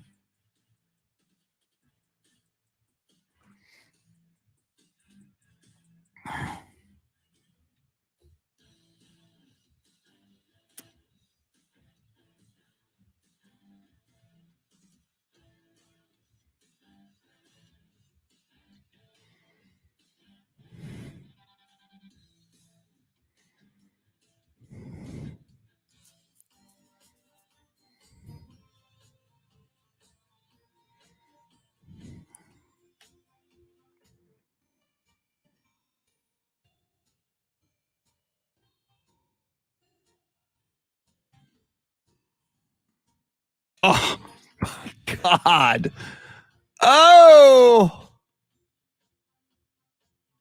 I missed like one of the biggest sports birthdays on the face of this earth. And who was it who told me this? I just lost my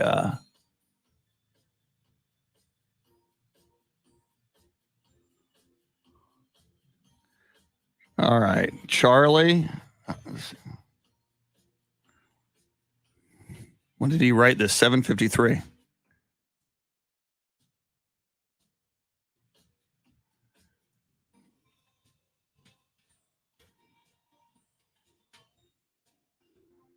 Add.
Here we go.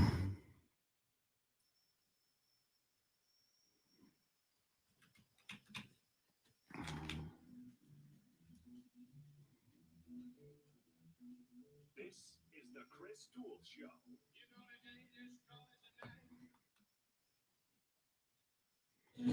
Try to run, try to hide, break on through to the other side, break on through to the other side.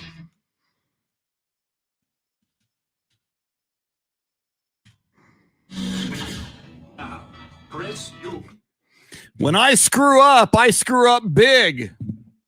No use screwing up if you're not going to screw up big time. One of the reasons, by the way, it's the Chris Duel Show with Shannon Salty Sweeney. Dave Ayler is your soundscape stylist. And Shannon, during the break there, I was reminded both on Facebook and on Twitter by Charlie Davis III, and I thank him. And one of the reasons I love that we get instant feedback on social media is when one of us screws something up or gets something wrong, like I did, that we are reminded or corrected or given the information we should have had. Shannon, as you know, before the Salty Shakedown, we do sports history and sports birthdays. And I mentioned that today was the birthday of Paul McGuire, football commentator, NFL on NBC. It was the birthday of Carl Yastrzemski, baseball Hall of Famer, birthday of Bill Parcells. And thanks to, and apologies to everybody, but thanks to Charlie Davis III, who, by the way, says it's also his birthday. So we give him a birthday shout out as well. Charlie Davis III. Shannon Salty Sweeney, what the heck is wrong with me? How in God's name and for the love of God did I miss that today is the birthday of one Kobe Bryant? Yeah. My God! Black Mamba. There's like a few websites I go to pull sports birthdays because they've been reliable to me. These are sports. No, Kobe. I am. Not one of them had Kobe on there. Not the ones I went to this morning, and I am researching other websites this morning, and I even brought up Kobe. We were talking about jerseys and name, image, and likeness, and I brought up the fact that I was seeing Kobe jerseys at the AT&T Center from Lower Marion High School. I thought you were going that direction. No. I don't know. I just thought maybe you had something against Kobe or because he's no longer with us, you decided to No, count him out. I got nothing against Kobe. Kobe is, God love Kobe. God rest his soul. It's not like you can get any older. Good point. Dave. See, we need to, Some we can. respect. yeah, Well, we were celebrating Elvis's birthday, and he can't get any older either. that's true. Yeah, that man died on a toilet. But Yeah, if you got to go, that's one of the better places to go. so did Judy Garland, I believe. And that's a whole other topic that we won't get into it. But She died on the toilet? I do believe she did. Yeah, I didn't she know also that. was I believe, a drug overdose. Yes. I have to Google definitely that. a drug overdose, But I know she- do believe she was also sitting where Elvis, not the same one in A Graceland, porcelain. but yeah, a different, yes, but a different one. No, toilets must be dangerous places then. well, everybody's yeah, dying I there. mean, if you think about, Why do you think think about they it. have handlebars? Now, think about how many times, hopefully not too many, but how many times per day a human being will go in that room and maybe sit there, and human beings die eventually. So the odds are, we talked about last week about heart attacks often happen on a Monday morning between 6:30 and 10:30 a.m. So now is prime time. Be careful, everybody.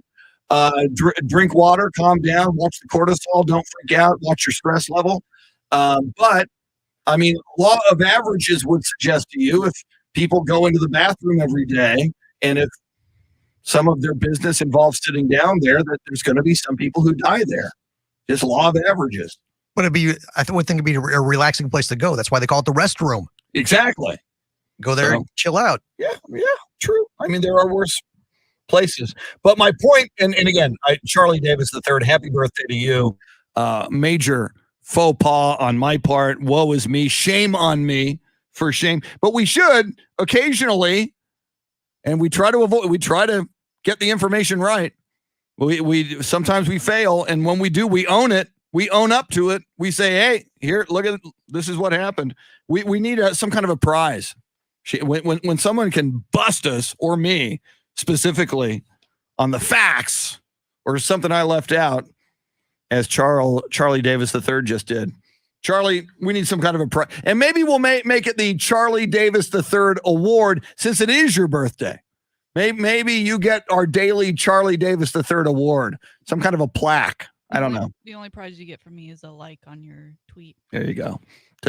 Can Charlie Davis III? Can we get a name, image, and likeness deal for Charlie? Can we get a Charlie Davis III jersey in the merch store for iHeartRadio? I don't know. Do we have a merch store with iHeart swag? I still haven't gotten my free T-shirt from an old event that they gave all of the company for all of our hard work throughout the pandemic. And I haven't gotten that one either. I haven't gotten a pandemic. I got the hoodie when we first came into the building. There was old. A meeting, a mass company-wide meeting, and then after the meeting, they sent a link and they said, "Here, you get something free from the shop." But it was all past iHeart Festival and Jubal shirts with the dates and the people on them. I got in early after I got just a long sleeve shirt with iHeart in it.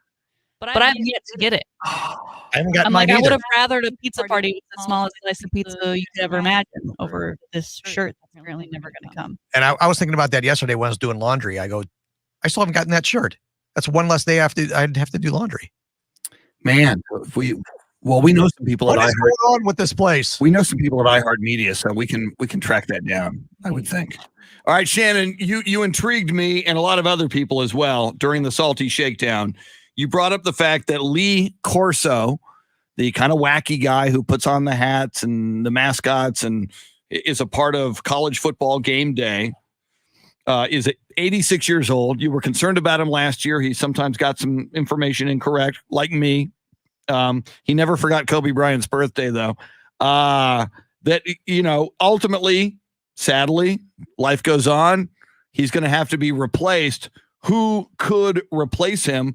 We got some interesting ideas on Facebook Live, on the live video feed. Chris Gonzalez, who originally said Tim Tebow, and we kind of poo-pooed that. He also said Peyton Manning. While Peyton Manning would be great, he would be very expensive. Right now, though, Peyton Manning is known for the NFL. Yes, he went to Tennessee. Yes, he had a great college career. Yes, he is associated with Tennessee. But to me, he's more, and we need you. I believe you need somebody that's pure, not just pure, but mostly associated with college football to do this. That's why I like, even though he's a party animal and we've decided he should be out in the crowd, Johnny Manziel, and as Ralph Balderas pointed out, his name is Johnny Football. How do you not have college football game day without Johnny Football somehow involved? I like that idea. What about Pat McAfee? Not bad. I like Pat. Part of the broadcast last year. I think there was some sort of issue, though, recently that I think his radio thing is maybe through Fox. Yep. Or somebody else. And so, ESPN had him on all last year for game day from his remote location. And he was great, and he's high energy, right? So he could potentially be that next guy. Not bad. But I think ESPN was not returning the favor and allowing certain guests to come onto his show, so he got upset. So I don't know where they stand, but I enjoy him. And he's got a great attitude, and he obviously knows about the game. He's not Mr. College Football, right? He's not what you think when you think college football, but I think personality-wise, he adds something that just wouldn't be there if you didn't have a Pat McAfee or a Lee Corso. Okay, I'd go with Pat. You're going with Pat McAfee. All right, before I tell you my outside the box, but not so outside the box idea, and he may become available by the time Lee Corso steps aside. I first want to say a guy who would have been great for this, although he kind of violates my NFL rule, but just great personality way back, but he's still alive today, but you can't use him today. If you remember O.J. Simpson before the murders, remember O.J., the way we used to remember O.J. Simpson, the Naked Gun movies, he was fun, he was wacky, he made us laugh, he won a Heisman. I mean, the O.J. Simpson before the summer of what was that, 1994, would have been great for this. Although, thank you, OJ. So, okay, but I'm putting it out there. What I'm looking for is a guy like OJ who's got some of that college football gravitas, but is also funny, quirky, engaging, and can be must-see TV. So, Shannon, Dave, here's I'm kind of proud of this. You may or may not like this. He is currently a college football head coach. He's kind of wacky. He's kind of nutty. Oh. He's kind of offbeat. He can be entertaining. Mike Leach. Maybe he'll be done coaching by the time Lee Corso steps aside or get himself fired. He can wear his pirate hat. He's known as the pirate. He can come in on a pirate ship every Saturday and make his picks. You're right. He is a must-watch guy. He's like a Dan Campbell, right? Anytime he speaks, you got to listen because he might say something. I don't think ESPN would A, want to take that risk, or B, that's a live program. That's live programming that is happening in that moment, and he is known for going on tangents. Like, that's what he's known for. That's why you listen to him. Well, but he's going to go on to. I don't know that you could keep him in line to do a live radio show like that. You pay him enough money. You get to the picks, and he'd have this whole come to Jesus moment for each pick, where he just take you in a circle and you lose you're like, who was he picking again? Like, what teams are we talking about? Like, I don't think it would work. It'd be great. I'd love a feature of him, but I don't know that for live television, he's the guy. All right. I was kind of proud of that. I was proud of Mike Leach. Like old OJ. Was he self-deprecating? Like, I feel like he'd make it about himself. He actually was self-deprecating. Okay. He certainly in the Naked Gun movies, and I mean, he would go on the Tonight Show. Everybody loved it. He was funny. That's why, I know completely different situations, and I'm not saying the situations are at all similar, but when we talk about Deshaun Watson of the Houston Texans, and he's part of our poll question today, as he's ranked number 18, voted by the players in the NFL Top 100, just released over the weekend that he was at number 18. But when the O.J. Simpson story about his wife being murdered and Ron Goldman, the waiter at the Luna Notte restaurant, also found murdered at her condo. When the word came out that OJ was a suspect, it was no way. It's like Lee Corso killing somebody. It's like, no, we love OJ. That's impossible. That's so. I mean, you never know. So, all right. Since OJ can't do it, just throwing it out there. Another Heisman Trophy winner from USC, Reggie Bush. No. He's already on college football. Just has to move over a little bit, get a little wackier. I mean, he's had a hard time lately. He's not getting his Heisman back. He's got the issue that I thought OJ would have, which is he is too much. His story. It's one thing to have a guy who used to play the game and can speak on it on that front, but when your go-to is the back in my day move. Yeah. You can't. That's okay. Not what we're looking for. All right. We just got this. Jason Paniagua on the live video feed via YouTube says comedian Rob Riggle. Not bad. Comedian Rob Riggle to replace Lee Corso. His skits for NFL Sunday. When would he get to film those? If he's I don't know. Saturday, because those are like really timely skits they do each week. They're very good. I love him. He's great. They're very good. Great suggestion. And I do think a guy, although he hasn't proven himself yet, a guy who I think could grow into the role as he gets older because he's kind of bombastic. And again, I'm going, my former USC coach is now in the SEC, Lane Kiffin. He's good looking. He's very controversial. He is off the wall, a little weird. Maybe, I'm just saying. You could come to love him. I think you could. All right. But no, it's Shannon, credit to you. Intriguing question. who could you get to replace Lee Corso? Maybe if Spencer Rattler is a bust in the NFL. I'm just saying, hey, everybody, I'm Spencer Rattler. Damn, my NFL career was short. Here I am on college football game day. I won the Heisman in 2021. I don't think I've watched any of his press conferences. Yeah. To know if he's the guy that, some college kids are just they get in front of the mic and it's like they've been there the whole time. That's what they're born to do, is be the guy who's in front of the mic, and others are one-word answers and they don't want to be there and want nothing to do with it. And How about the just can't talk mics. How about the hardball at Michigan? Ooh. I mean, he might be looking for a job. Yeah, Jim exactly. Harbaugh. He may end up looking for a job at the You end of this talk year. off the wall. I like that a He might be looking lot. for a job. But I again, am- a little divisive, right? I don't know. Yeah. I mean, Ohio State, he would never be able to put on the Buckeye. That's He true. could never. And No. it's probably written in his contract whether or not you stay or you get fired. Legally, you can never choose the Buckeyes to win a game. And he wouldn't, yeah. But and that would be kind of be a running joke. So that'd be interesting. Yeah. That could be a running joke for him that, he just can't pick the Buckeyes. And oh, yeah, exactly. In a big game, maybe against Michigan. Oh, my God. People would flip out. Like, I've been there, but trust me, Buckeyes got it. Yeah, people would absolutely flip out. Okay, I want to dive back a little here. Now, Andy Everett's going to join us at 8:35. We'll dive and we'll see if Andy, with his college football pedigree, we'll ask him the Lee Corso replacement question as well. But talking NFL football, and Shannon, you and I at the top of the show in the 6 o'clock hour did about a half an hour on the Cowboys and the Texans going to 2-0, defeating the Dallas Cowboys 20-14. Cowboys go to 0-3.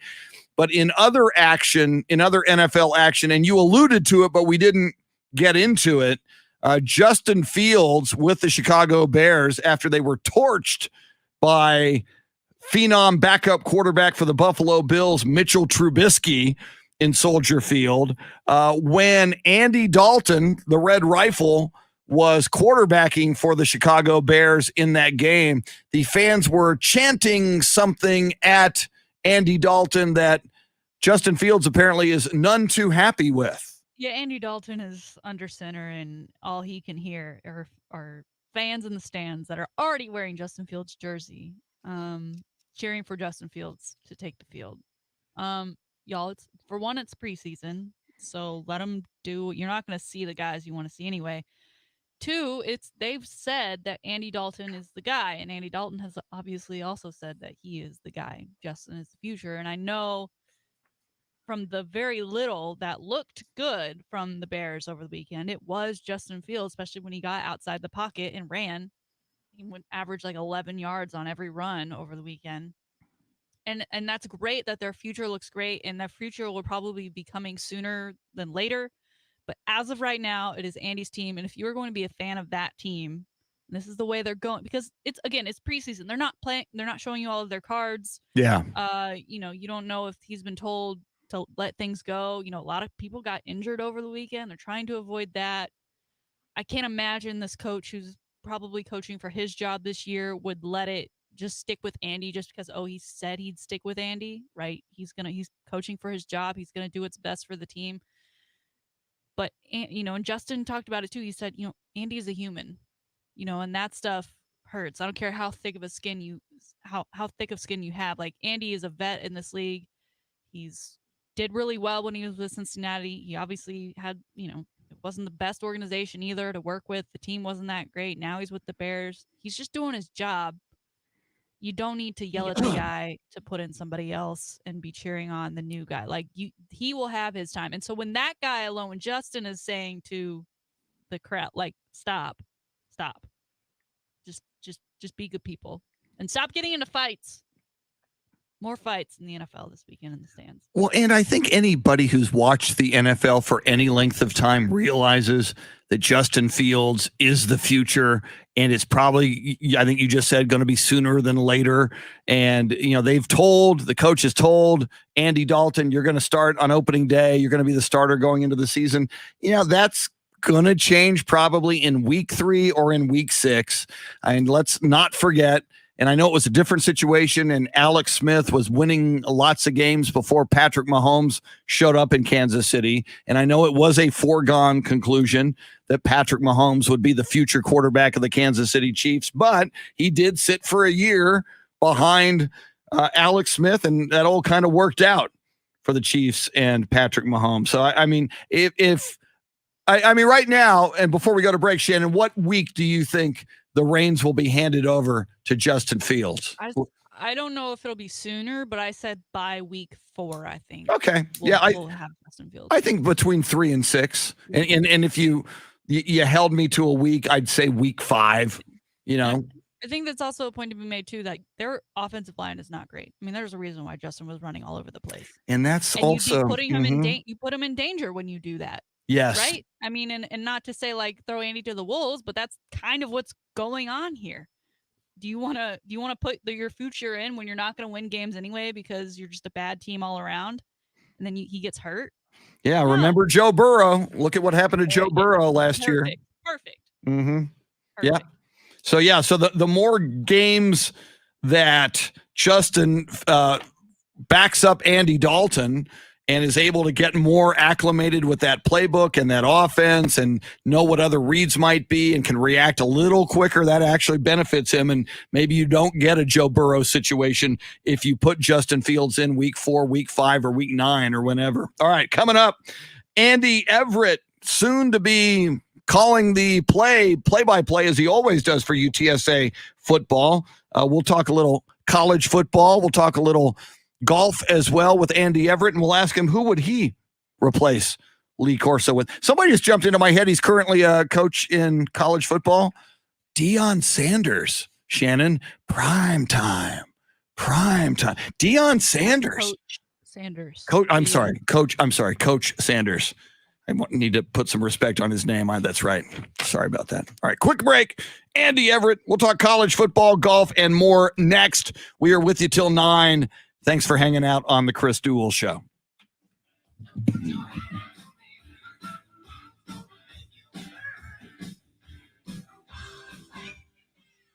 Jesse Martinez, you're preaching to the choir, man. Jesse says the Cowboys will never have a backup quarterback. One good hit to Dak Prescott, and y'all's season is over. Yep.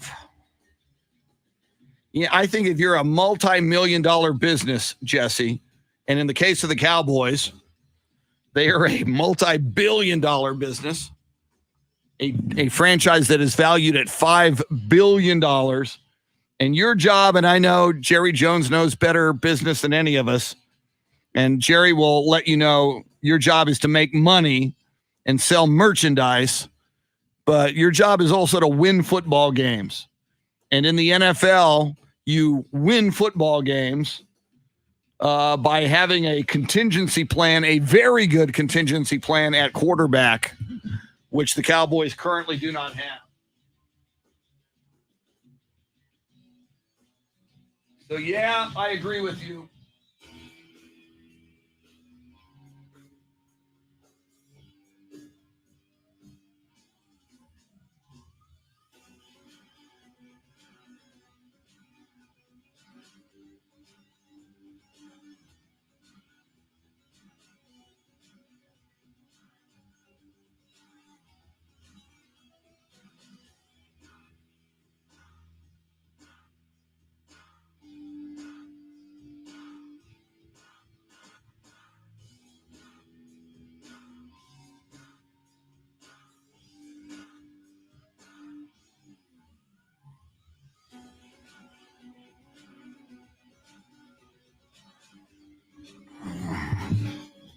Ralph Balderas says, I know Michael Irvin wouldn't do it, but he's such a big, boisterous person that he would fit the gig. Yes. But I think you also need quirky.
Fred Robert Casares Jr., good morning. Welcome in.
Thank you.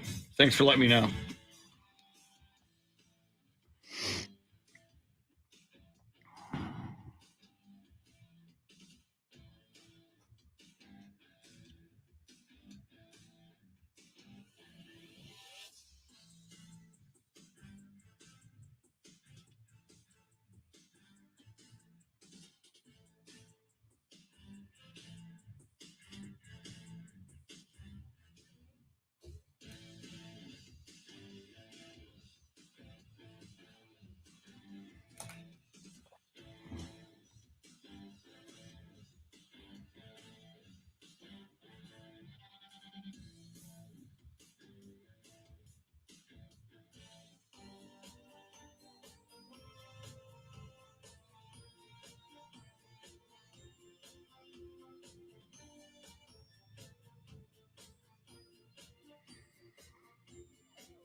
Fred, Jason Witten, give him a second chance. Funny. Must be a joke. Yeah, Tony Romo, he's found his vein of gold, which is NFL color. So, and again, I think, Tony wasn't really known for his college career.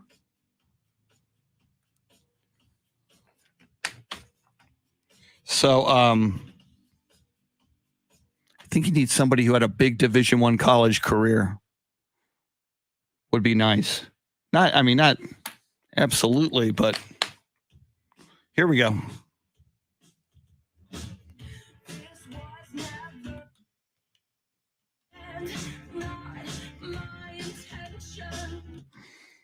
Little Katy Perry now.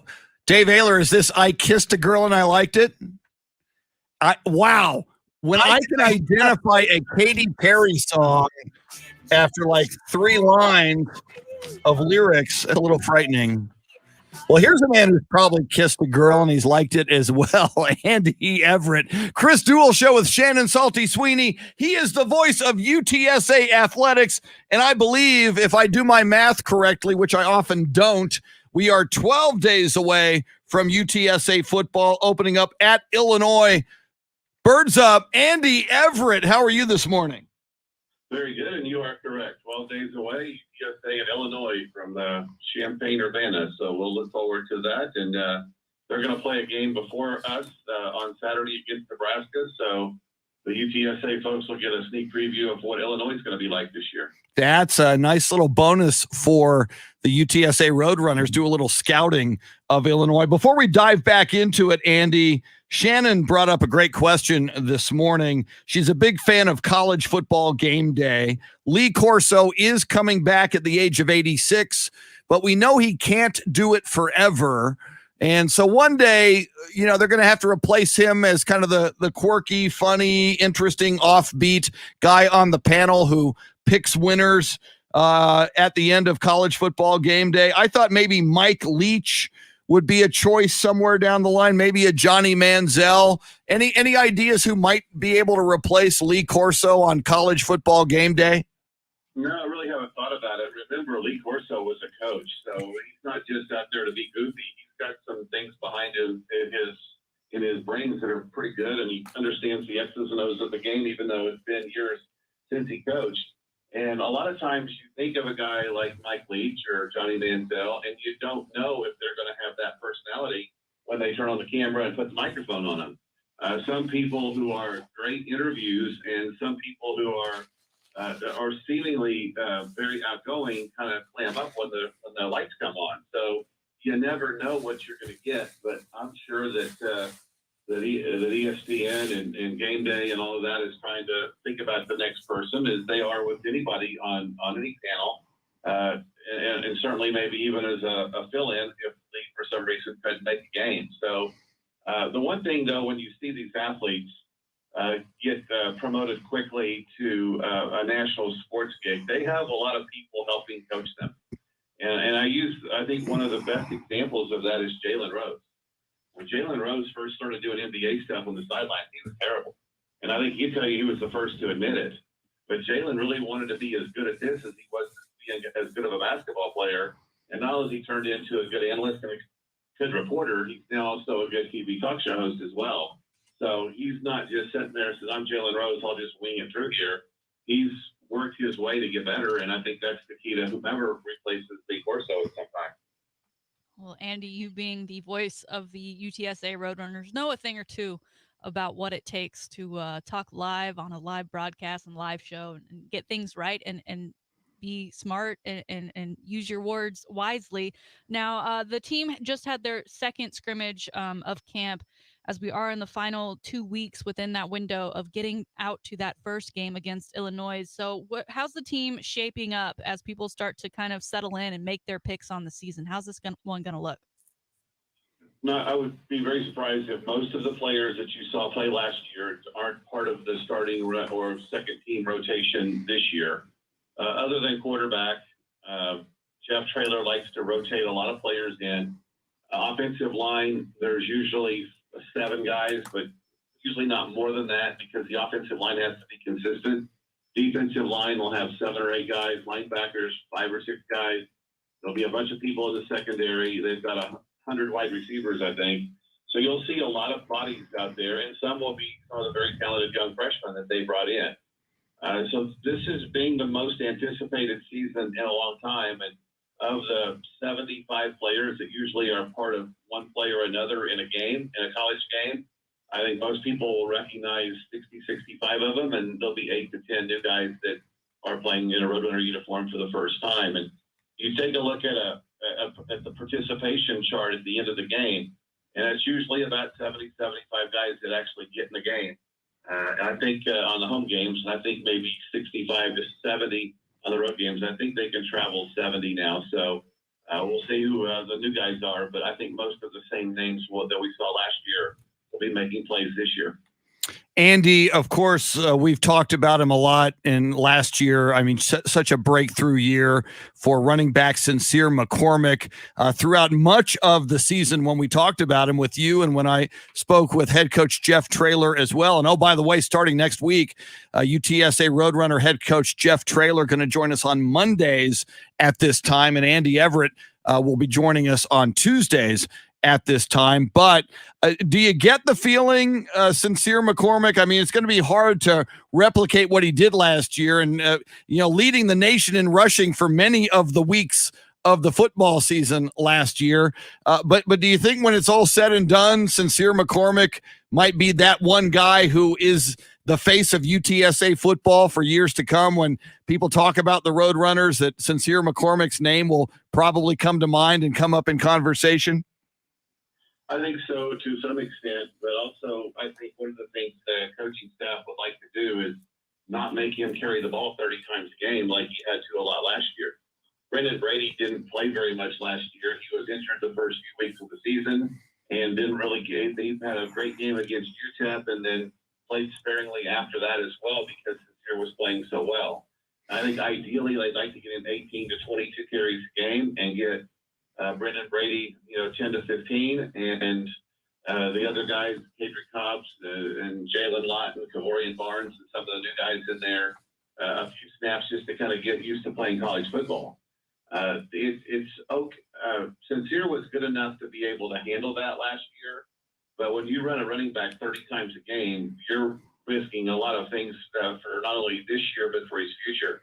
And I think Sincere's got an NFL future ahead of him. And so while you want to see him rush for 1,500 yards again, you'd like to see him do it on fewer carries than he did last year. Andy, I'm going through UTSA football's socials as well as Jeff Traylor's Twitter, and I keep seeing him hashtagging 210 Triangle of Toughness. Can you speak to that hashtag? Is that a motto for the team this year? Is that some sort of scheme that they've got going on within that team? Well, he started this last year, and he learned this from Matt Rule in his days at Baylor. And if you remember, Matt Rule made the numbers 0 through 9 for your jersey number for the year earned by your teammates. And this weekend, the players voted for which guys would get 0 through 9. And the coaching staff can veto or kind of move some things around if they want to. But you've got basically 18 players that are vying for those 0 through 9 numbers. And then the 3 most important numbers in those 0 through 9 numbers are 210 for the 210 area code that is San Antonio. And all those players are either a part of their leadership council or players that the leadership council is thought that enough of to where they vote them in to receive those numbers. The triangle of toughness comes from playing great on defense. That's one part of the triangle. The other one is play great on special teams, and the best players will be on special teams. And number 3, be tough on offense, run the football and run it effectively to where the run game supports your passing game, not the other way around. And so he created that. He had T-shirts made up. All the players wear them. And that's something that's kind of been a rallying cry since they were able to get back together last summer. And he's got 10 or 11 guys on the leadership council, and these are players that A, want to be leaders, and B, whose teammates want them to be the leaders of the team. And he meets with them separately every week to discuss any issues the team's having. Because I think, like any great coach, you realize you're only as good as your best players. And you've heard Pop say this for years. We were a 5-time champion, almost a 6-time champion, because we had the best player in the game, or one of them, for 20 years. And no matter how good of a coach you are, you're not going to win with inferior talent. And so he wants the best players to take ownership of the team and the leaders to take ownership of this team. And that triangle of toughness is part of that way that he's doing it. He's Andy Everett, the voice of UTSA Athletics. Andy, I want you to dream with me for a moment. You know, we've talked about how good this UTSA Roadrunner team could be. Dave Campbell's Texas Football Magazine, I believe, picked them to go 10-2. You know, as you know, success breeds success. Winning breeds winning. Winning brings more fans in. Winning creates more attention, more recruiting, more money, more everything. If indeed the Longhorns, and here's my dreaming part, and maybe it's not that much of a dream, have a breakthrough season, just an unbelievably successful season, what do you think that would do for this program? What would be the lingering effects on this program of an unbelievably best season in program history? Well, if they go 10-2 and win the conference championship, that would be 11-2, and win a bowl game, that would be 12-2. I'll take it right now. I mean, and I don't know. But here's the question: you go to Jeff Traylor and say you're going to finish 12-2. The first question he's going to ask you is which two games are we supposed to lose? And I think that's the greatness of teams who are about winning. And while Dave Campbell and other magazines sell magazines and subscriptions and blogs based on predictions and stories, the coaches aren't even thinking about North Texas championship game and the bowl game, which would be the last 3 games of the season. Starting today, their sole focus is on how we're going to beat Illinois. And they're not thinking of, we'll plan for everything as broadcasters, and the staff has to plan for each and every game and what promotions they're going to do at games. But the football team and the football players have one focus, and that's Illinois. And that's the only way that you can be successful, is to play the game that's in front of you right now. And the most important game is the next one. Regardless of what happens in the Illinois game, you still have 11 more chances. And so I think it would, the recruiting has been great with this team. I think the race facility has been terrific to get people excited about it. They scrimmaged on Saturday, and some of the guys that were part of the original 18 players that scrimmaged at O'Connor High School or at the Northside Stadium over off of Bandera, all of them were in attendance. So they're going to go out and tell people about it. He's flipped the roster. I think there's 70-some players on this team that are from Texas. So a lot of that's already in place. But anytime you win, there's an old saying in sports, there's no greater promotion in sports than winning. And no matter what you do, if you win, people are going to come. Yeah, and that is what we hope for the Texas Longhorns and the UTSA Roadrunners.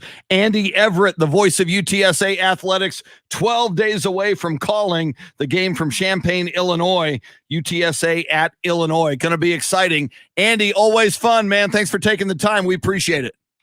You got it. See you soon. Andy Everett, voice of UTSA Athletics. Didn't get to golf with Andy, but we'll do that someday soon. He is our resident golf guru. Shannon, we talked a little bit about it. Deshaun Watson voted by the players the number 18 player in the NFL in their annual NFL Top 100 Players. It was the subject of our poll question this morning. What did we learn? Yes, sir. We have 34% of voters thinking that the 18 rating of the top 100 is too high. Mr. Deshaun Watson, 19% saying about right, 19% also saying too low, and 26% saying he doesn't belong on the list. And there you have it. And I do want to mention this because it was such a big deal, and we didn't get to it because you got us all fired up about who's going to replace Lee Corso, and it was such a fun question. But a big day in baseball yesterday. Miguel Cabrera became the 28th member, an exclusive club. You look at the history of baseball, the 500 home run club. He became the 20th player in baseball history. He, of course, of the Detroit Tigers. He is, I believe, 38 years old. Yep, 38. Got that in front of me. So Miguel Cabrera, a big deal for him, and a big deal in baseball history yesterday, Shannon. Pretty awesome. Yeah. Milestone. And Astros over the weekend won 2 out of 3 over Seattle. Oakland lost a couple, so Astros picked up a game over Oakland over the weekend. They lead by 3.5 over the Oakland A's in the AL West. Shannon Salty Sweeney, spectacular as always. We'll do it again in 21 hours. I'll be here. Woo! Mr. Dave Ayler, you rocked it with your suicidal tendencies. Metal Monday t-shirt and your Katy Perry stylings in the beginning of the segment. Thank you very much. Thank you. Let's do it again tomorrow. We will do it again tomorrow. And don't forget, we open up talking about this as well. You got a Monday night football game on the 4-letter network tonight, and it is intriguing. You get to see Sunshine Trevor Lawrence at quarterback for the Jacksonville Jaguars, and you get to see the Jameis Winston duel at quarterback for the New Orleans Saints. I'm out of time, so I'm going to wrap it right now. Thanks for being with us. We'll see you in 21 hours.